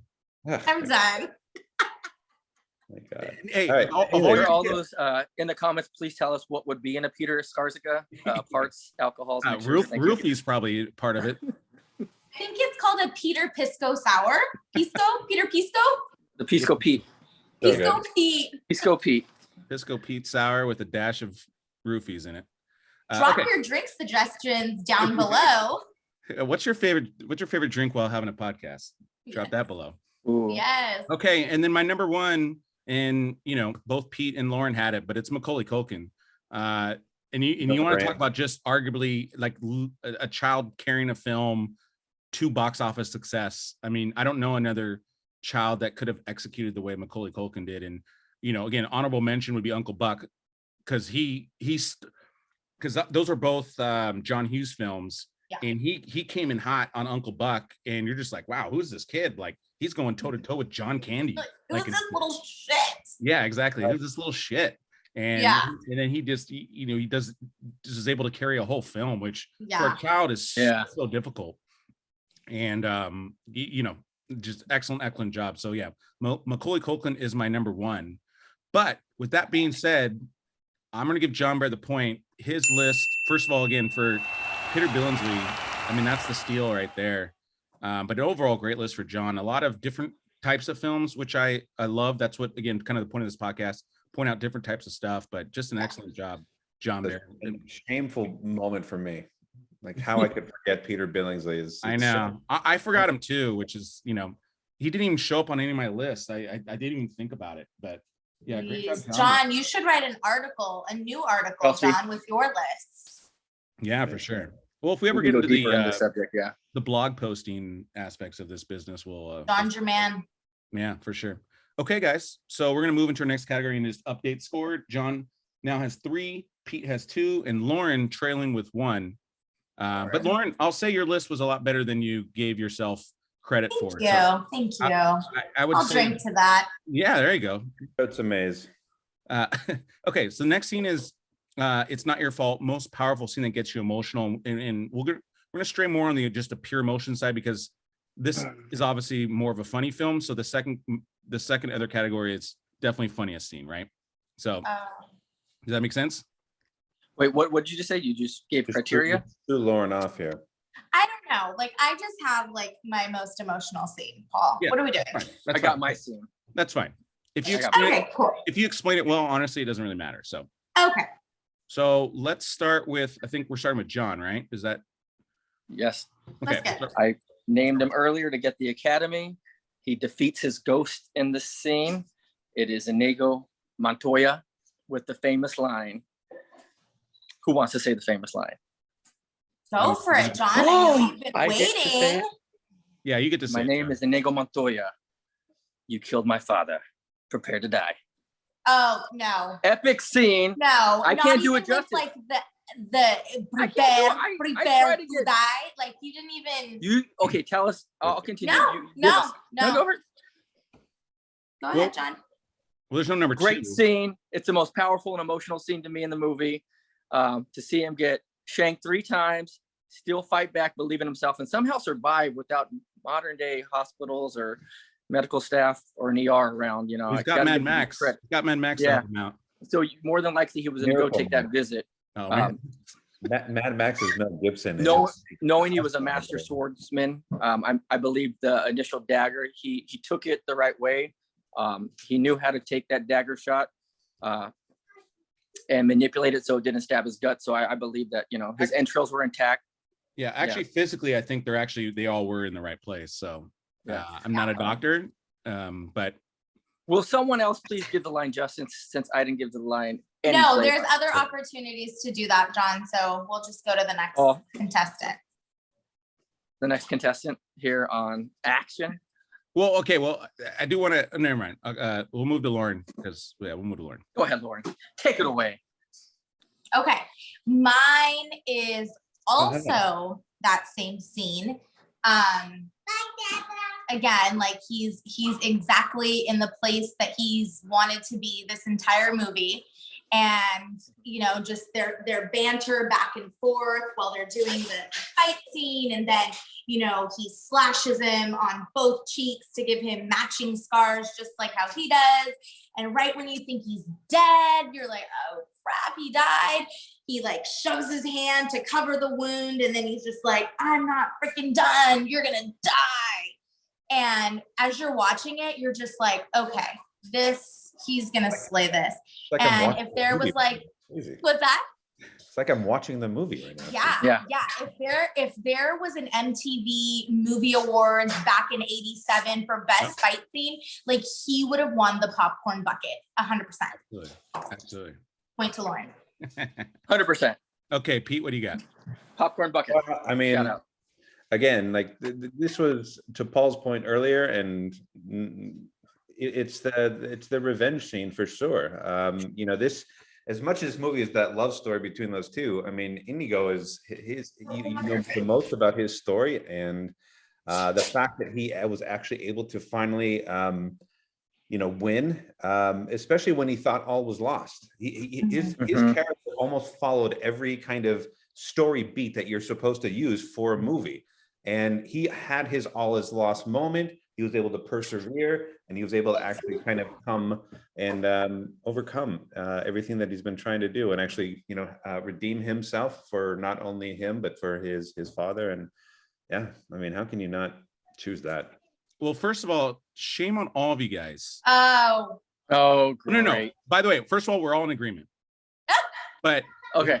But you guys all missed the most impactful line that he actually says. And he sets it up so perfectly. So he's like, I'll give you anything you want. You'll give me anything you want. Anything. Oh, yeah. I want my father back, you son of a bitch. Ooh. And that's that you don't expect that line, especially The way he says it too. The way this film was kind of Good set one. up, and it just took this film to another level. Again, way more heart, way deeper than you possibly imagined. But like, what else would you say in that line? Because you hear the hurt in his voice when he says it too. Yeah. And again, this is why John also gets, it's that line to me is where he would have won or got nominated for Best Supporting Actor, because that line was so powerful and just added another level. The only other line in the movie, like, because I agree, because that one line was like the most emotional line So that good. you felt through the whole movie. The only other one was when the grandpa turns back to Fred Savage and is just like, as you wish. You know what I mean? It was something very emotional for me. Yeah. There when, like, because he basically was saying to his grandson, like, I love you. I love you. Will you come back tomorrow and read it again? I'll come over here every day and read to you because I love you to death. You know what I mean? Just like, oh my God. You know what I mean? None of you guys do to your own kids, but yeah. That's the slick line at the end of the movie. All my text messages to you, John, are just going to be like, as you wish. And you'll know what I mean. Yeah. John's going to start making tons of requests. Yeah. Yeah. Awesome. Lauren, can we do that thing that we always talk about? My mom is right here, John. This is what you're supposed to say. You wish. Yeah, Lauren, you almost had an opportunity for a point there, and then. Yeah. Hey, Paul, can we do that thing that we always do right now, too? As you wish, Pete. None of us get the point. Paul gets the point. First time in action history, the moderator gets the point. I'll give Pete the point because he did the classic Dominique move and added after another scene on top of it. So I don't know how to play the game, folks. I almost I am rooting for you. Wow. I almost gave it a wow. I almost gave it. Don't you want to see a John Bear movie selection for one of these podcasts? Come on, guys. Yeah, I'm curious. You're so random that I'm kind of curious. Look, we still got a lot of scoring left. So our next category is Ma the Meatloaf. And this is just gonna be the funniest scene, or just pretty much most entertaining scene, however you want to kind of justify it, because to me it's kind of one and the same. But yeah, I guess we'll start with Pete on this one and go back around. Yeah, we should actually take the clip of her screaming "Ma" and actually do that. Ma! And we just add the meatloaf to it after that. From here on out. From here on out. Let's start doing Ma. The funniest scene there's so many classic funny lines and deliveries. Deliveries, especially in this movie, are just like incredible. Like each way the actors deliver their lines are they're very subtle, but they're perfect. Like it's just really, God, this is why it's like number 2 on my list of all-time fantasy movies. But the funniest scene for me is the sword fighting scene, and it's the even before it starts. you know what I mean? They start off where it's like, you know, you seem a good fellow. I hate to kill you. He's like, well, you seem a good fellow. I hate to die. You know what I mean? Like they started off like really just like this classic banter between the two, and then they start fighting each other to the death. But then there's just that constant conversation going throughout the entire fight sequence. Like I'd never seen that in my life. I don't think I've ever really seen it since, where two people are just having a full-on conversation while they're trying to like fight each other, but then they're complimenting each other. Like, wow, you're well, you're really good. incredible. Like he's like, thank you. I better be after like 20 years. You know what I mean? Thank you. And I never knew this too, Pete. So kind of to build off what you just said, like when they're fighting, they're actually using like actual fencing terms. So they're like Benetti's defense, it refers to refraining from attacking on uneven terrain, and then capo ferro refers to a linear attack, the best for uneven terrain. So they're going back and forth like, oh, I see you're using Benetti's defense against me, and like, so again, it's just actually intelligent writing, and they're just using all these actual terms. Thibaut refers to angular defenses, attacks, and Agrippa refers to natural short sword movements which cancel out angular defenses and attacks. So they're literally, again, just like a master class. They're just like, oh, I see what you're doing. You're doing this, but I do this, and then I'm not left-handed. I'm actually right-handed. Yeah. Well, thanks for ruining everything. I was going to say all of that. Oh, okay. Yeah. I'm just everything. I'm just kidding. It's the funniest scene for me, just because of how they executed it, and the actors were brilliant.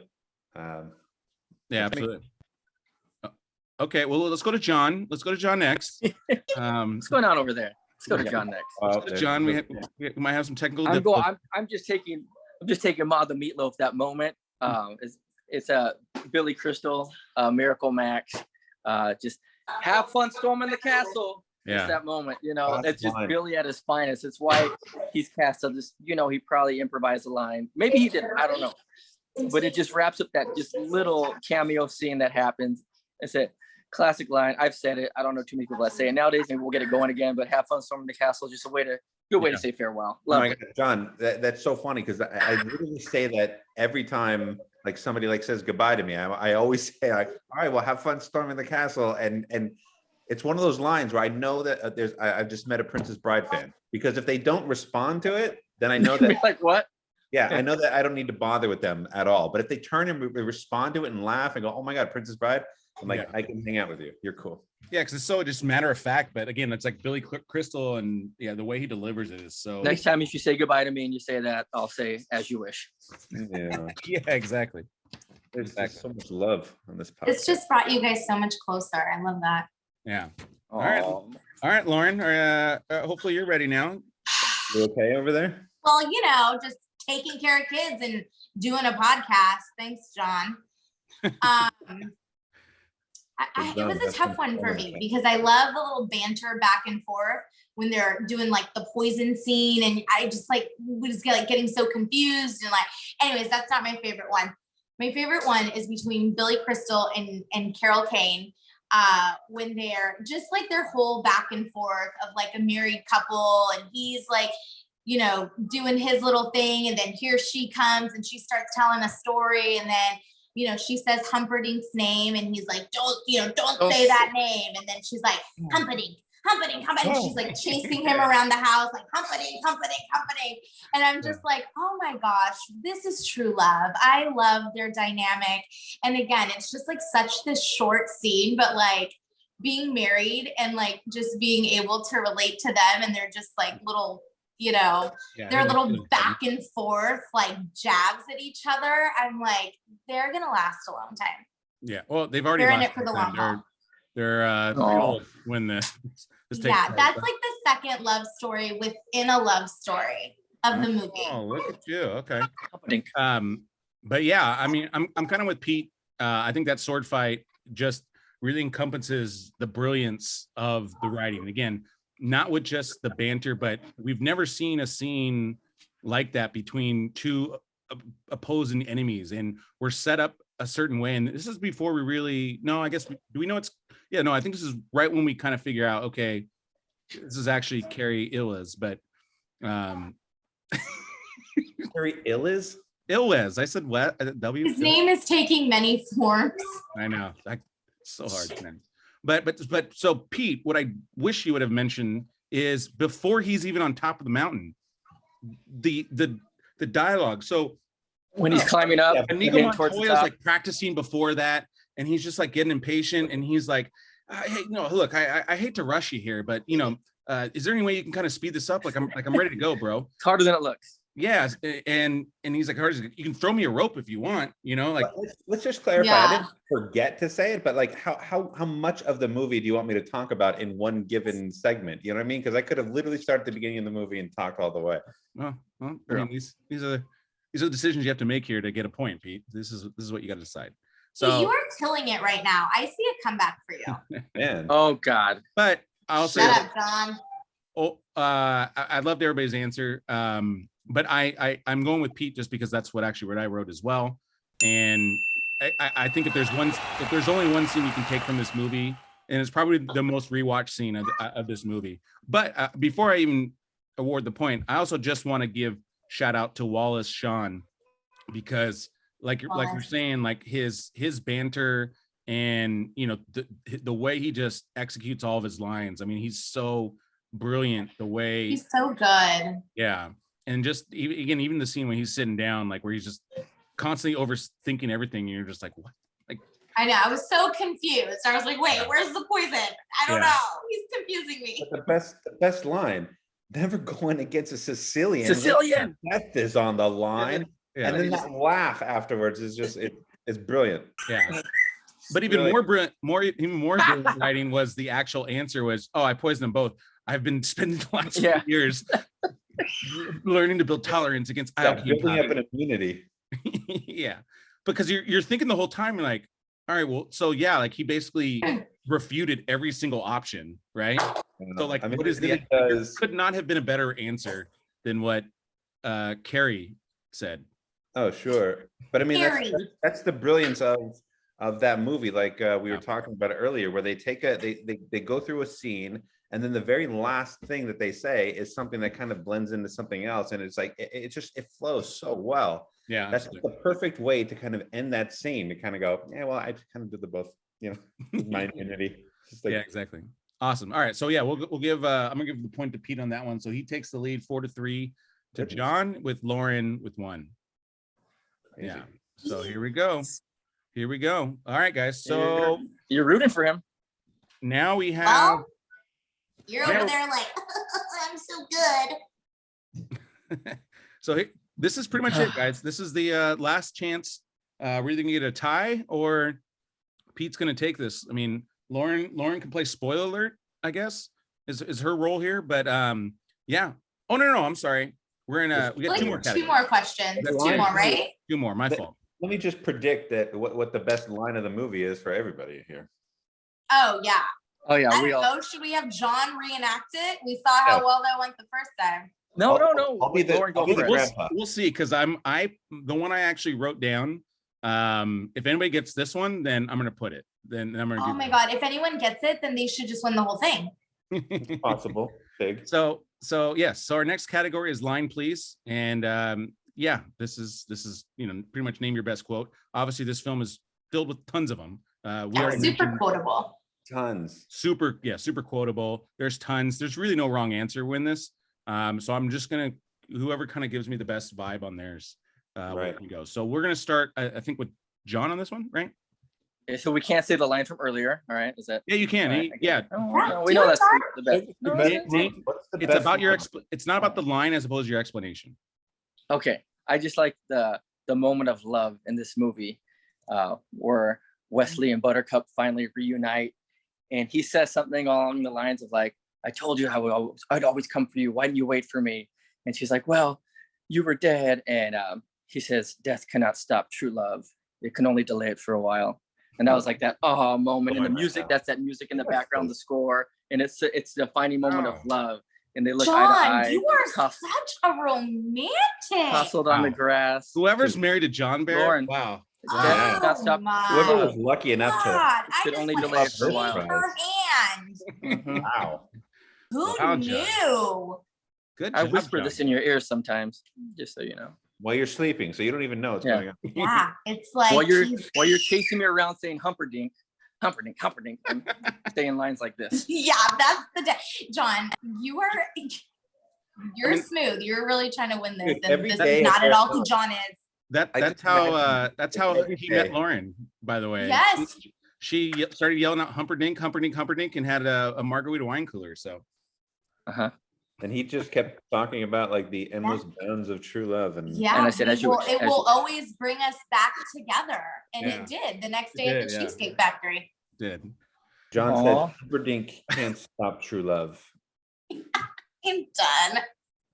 All I can do is delay it. Oh, yeah. All right. Well, Lauren, I mean, I think you Lauren, can you get go next? Go for it, Lauren. Go ahead. You're literally so annoying, John. I can't. Go ahead. Well, I mean, like, yeah, I pick like, the popular choice.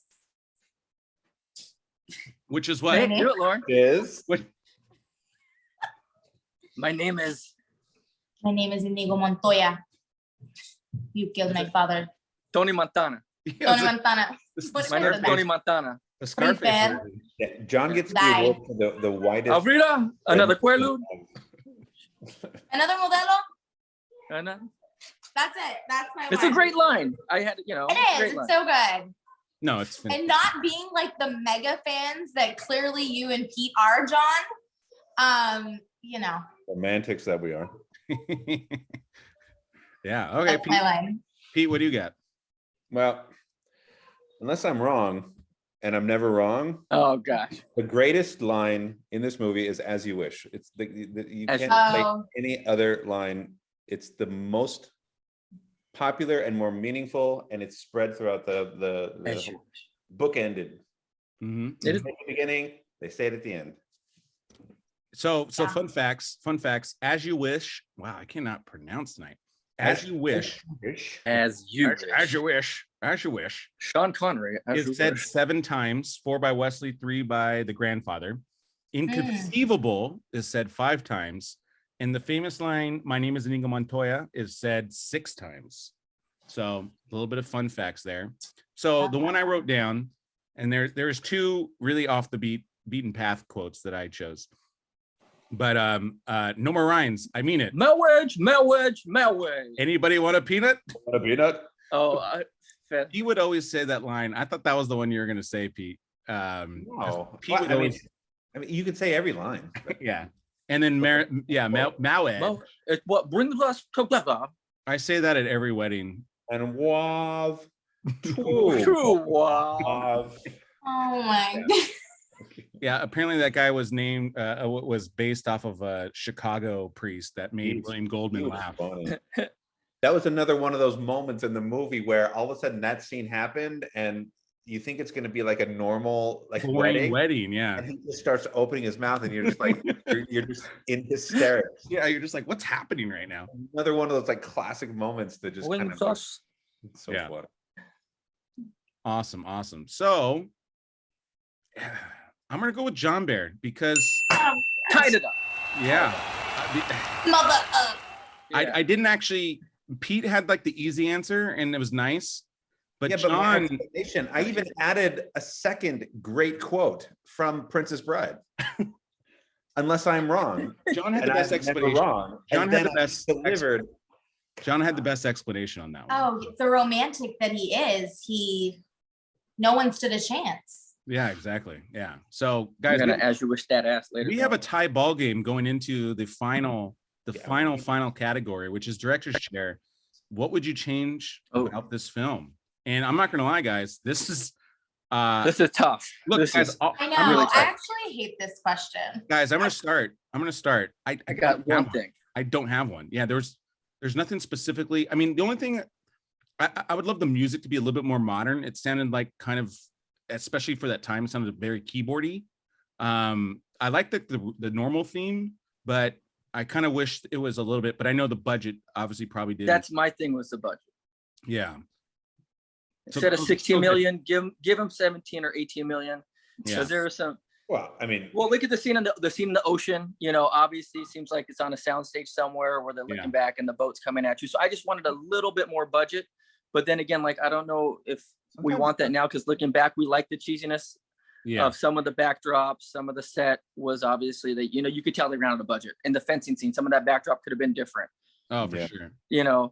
What's the bar, the apparatus they use, the Olympic apparatus, the high bar. All of a sudden there's a high bar that you could obviously see in the scene. So I just wanted to touch more budget, and maybe they would have developed some of those backdrops a little bit different. Yeah, that's fair. That's a fair one. Okay, Lauren, what do you have? I don't know. For me, I don't know. This is like Especially my the one favorite. that said she hated the category. Insult the I moderator. do. I know. Because Insult the I'm always moderator before you get a point. I mean, that's how you do it. Well, I mean, like nobody's winning like honorable mentions over here. This is clearly Lauren picked the movie and she's like tanking like nobody else. Yeah, this is definitely a newer experience for us here on the podcast. I know, but I'm killing it with comedic relief, so it's fine. That's true. Yeah. Yes. I would just say like more backstory. I told John, I was like, wait, so they were on a farm together and then like she's a princess. So I don't know. I kind of got lost from like, it doesn't have to be like, why are they on a farm? Like show me like 20 minutes of why they're on a farm. But I was just kind of like, oh, okay, like they're on a farm. Like, do they know each other from farm high school or like, how do they meet? I don't know. Farm. Where are her parents? Really? Farm high school. I would agree with you on the parent thing. Like, yeah. Where are the the parents go? Like, where's the dad watching over his, lovely daughter? Yeah, where's Farm boy. the parents watching their 14, like 15 they're year-old gonna get daughter? at. Like, if I see those two and that's my daughter and that's the farmhand, like something's gonna happen. Like the dad should be watching. You know what? Or the mom. You know what that scene kind of reminds me of? The opening kind of farm scenes. It definitely reminds me of Pete when we just watched this. Dewey Cox. The walk hard. It reminds me of that where they're like it's just hard, so over the top kind of farm scenes, and it's just like super kind of like a cheesy romance novel, sexual innuendo. Yeah. I don't know. I agree that there's not anything really that I could change about this film. I worry about adding things to it because it might mess up the flow.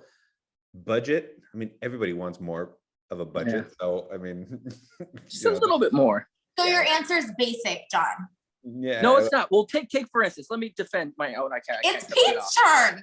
I'm not, you're right. Sorry, Pete. You can defend it after him if you want. That's it's open for him. You can defend it because you'll probably get the point for it. But I mean, I always wanted the machine to be more elaborate. Like I thought it was just suction cups and then suction cups, some water and a wheel. Like it caused so much devastation that I just wished. But that's really, I mean, that's such a weak critique of the movie, but that's the only thing I can think of that I would change about it.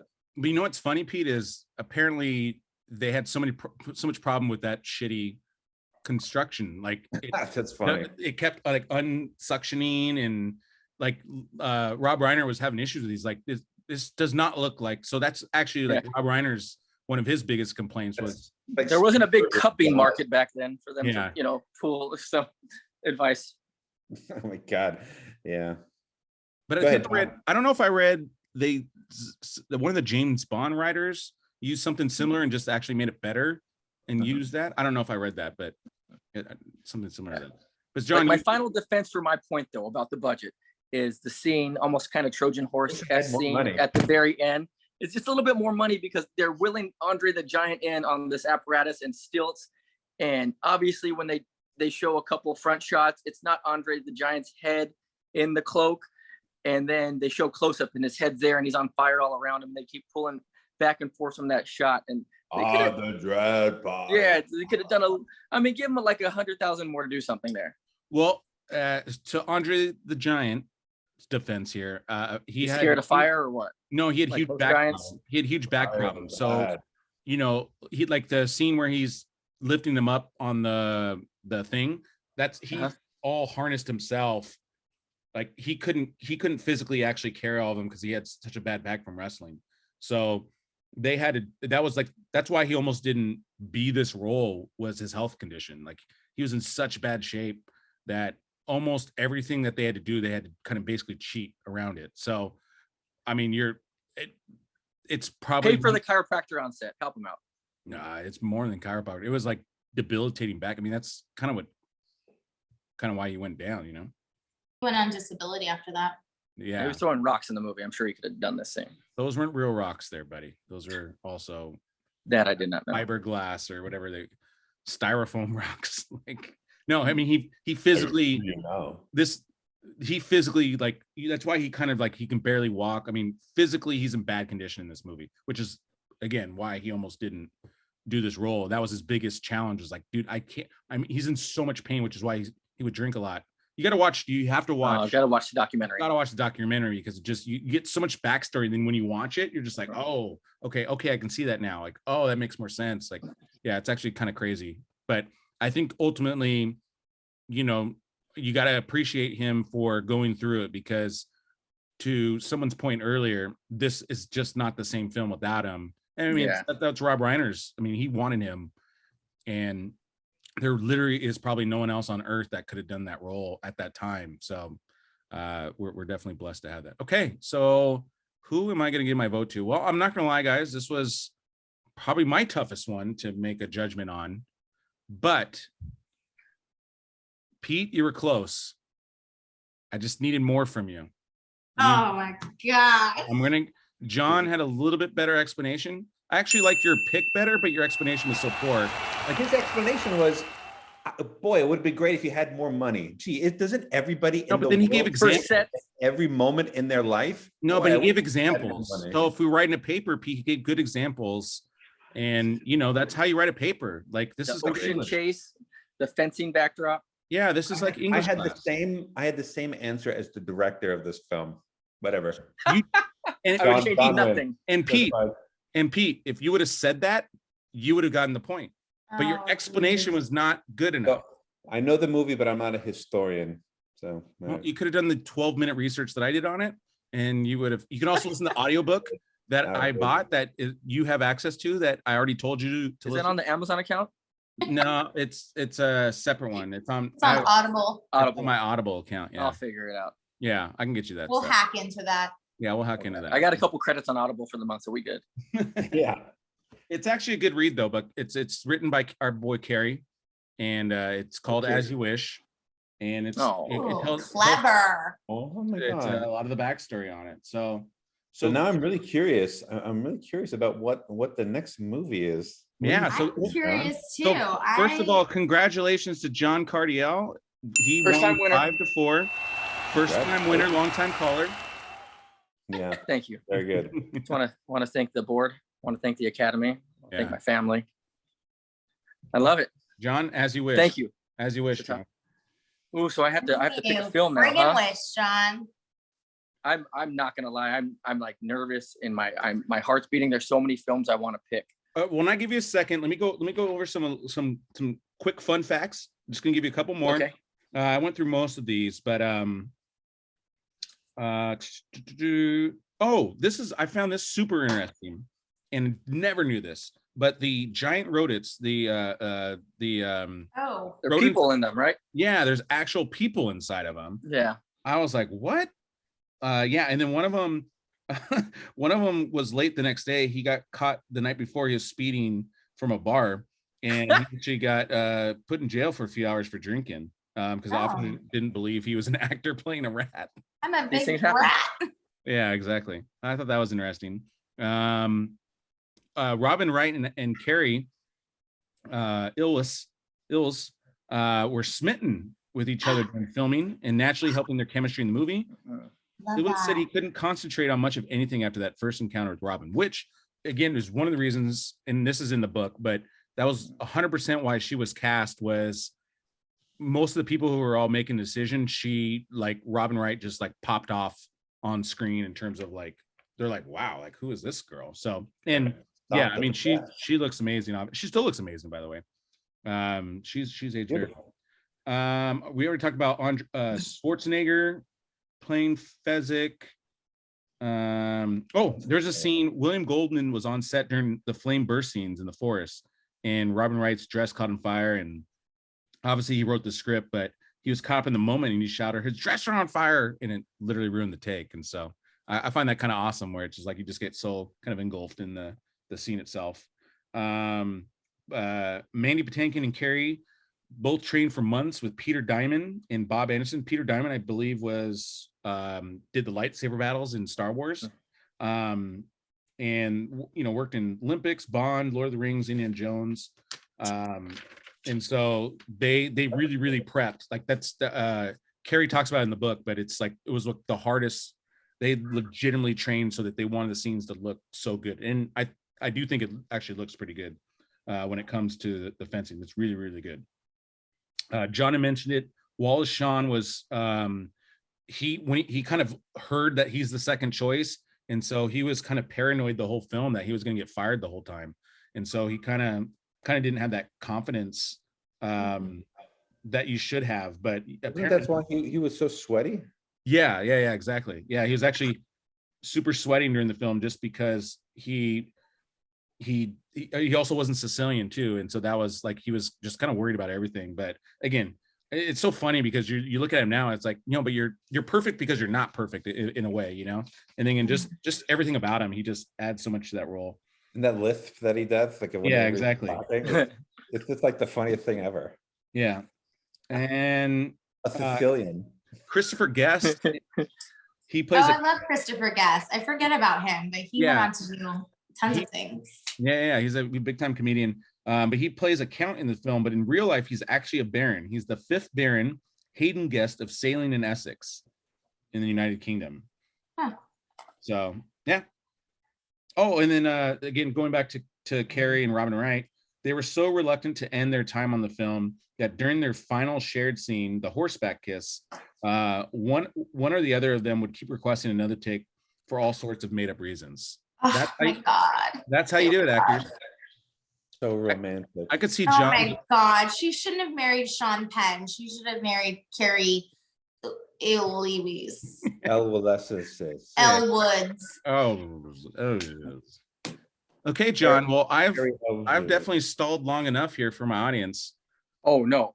There were so many films I want to pick. That's all. You should have prepped for this, John. I'm nervous. I am, but that's why I was like, it's like not having a speech at the Oscars. I'm a humble being, and I really didn't think I was going to win tonight with the panel that I get to speak with. I didn't think I was going to win this award this evening. So just want to credit everyone, all the others nominated with me this evening. You can give a couple films, and then we can all kind of group. Well, I know my film, but it was hard. I was going to go and shove it in your face and go with Leon, the Professional, so we all could just see Natalie Portman do it right. Step out of and I love that. It's a great movie. I wanted to go real John Baer and go with Donnie Darko and go with one of my favorite cult classic movies to make us dive into that realm. You're regretting my decision already. And your theories.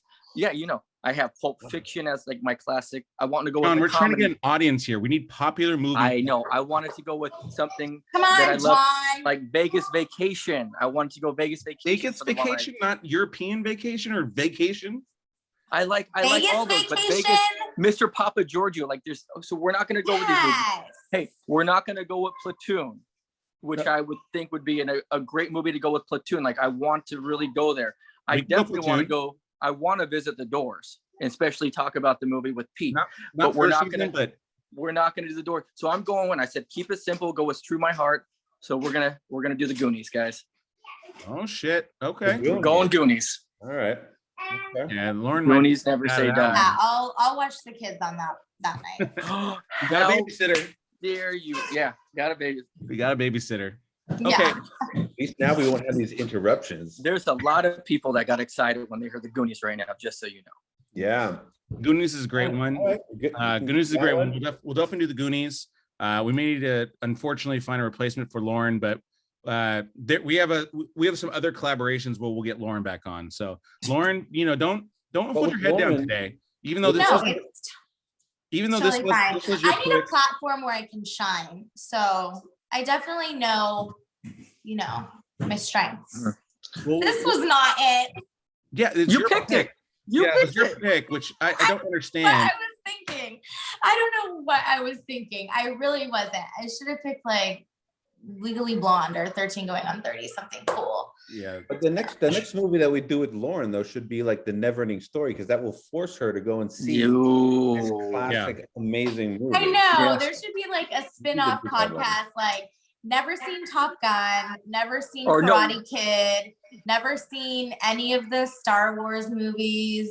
Basically, just like any good film. Movies we need to make Lauren watch. Yeah, right. Next on Action. Yeah, we'll do that. Action. And Action. Movies we force Lauren to watch. So guys, we'll definitely do the Goonies, and then we may do Never Ending Story with Lauren as well, especially if you haven't seen it yet, because that'll be interesting. Get her take. Yeah, it'll be interesting to hear her take and see if it carries. Yeah. John, are you up on Never Ending Story or no? If you would invite me back, I would love to be on that. No, but like you love the film though, yeah? Like you know it? Wasn't in my top 5, so I don't know if I'm getting kicked out, but yeah, I would love to. No, I'm just okay. Do you know it? Maybe I'll babysit for Lauren that night. Sweet. We'll figure all this out, guys. But I love those choices, so we'll those are definitely on the list of upcoming films. Leon the Professional is probably not going to be on season 1 here on Action Podcast, nor will The Doors maybe though. The Doors is not going to be on season 1 podcast. Donnie Darko might be on season 14. Yeah, maybe check back with us on season 17, 18. Hey guys, in the comments, please demand Donnie Darko. Yeah. Maybe during Halloween time when there's like a Halloween podcast, John. Maybe. Or Halloween. We can do Halloween. If people comment and say that they want to hear our take on Donnie Darko, we will absolutely do it. But people, If it's what the people want. they need to comment below. Otherwise, we don't know below. what you can hear. Donnie Darko. All right. Well, thank you all my guests here, and of course my co-host Pete. Thank you guys for coming along. We'll definitely make sure you guys comment and subscribe on all of our lists.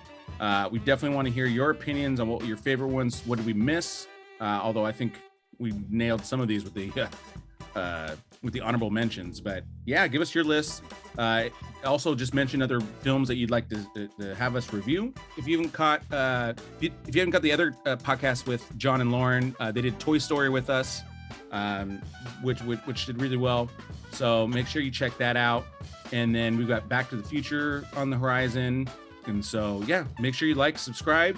And again, we're also available on Apple, we're on Spotify, we're on all the other podcast mediums, iHeartRadio, Stitcher, all these other ones now. So make sure you also, if you want to just listen to us, catch us there. We're also, of course, on YouTube, which is where you're watching this. So thank you guys, and Facebook. Thank you guys, and we'll see you soon. And cut.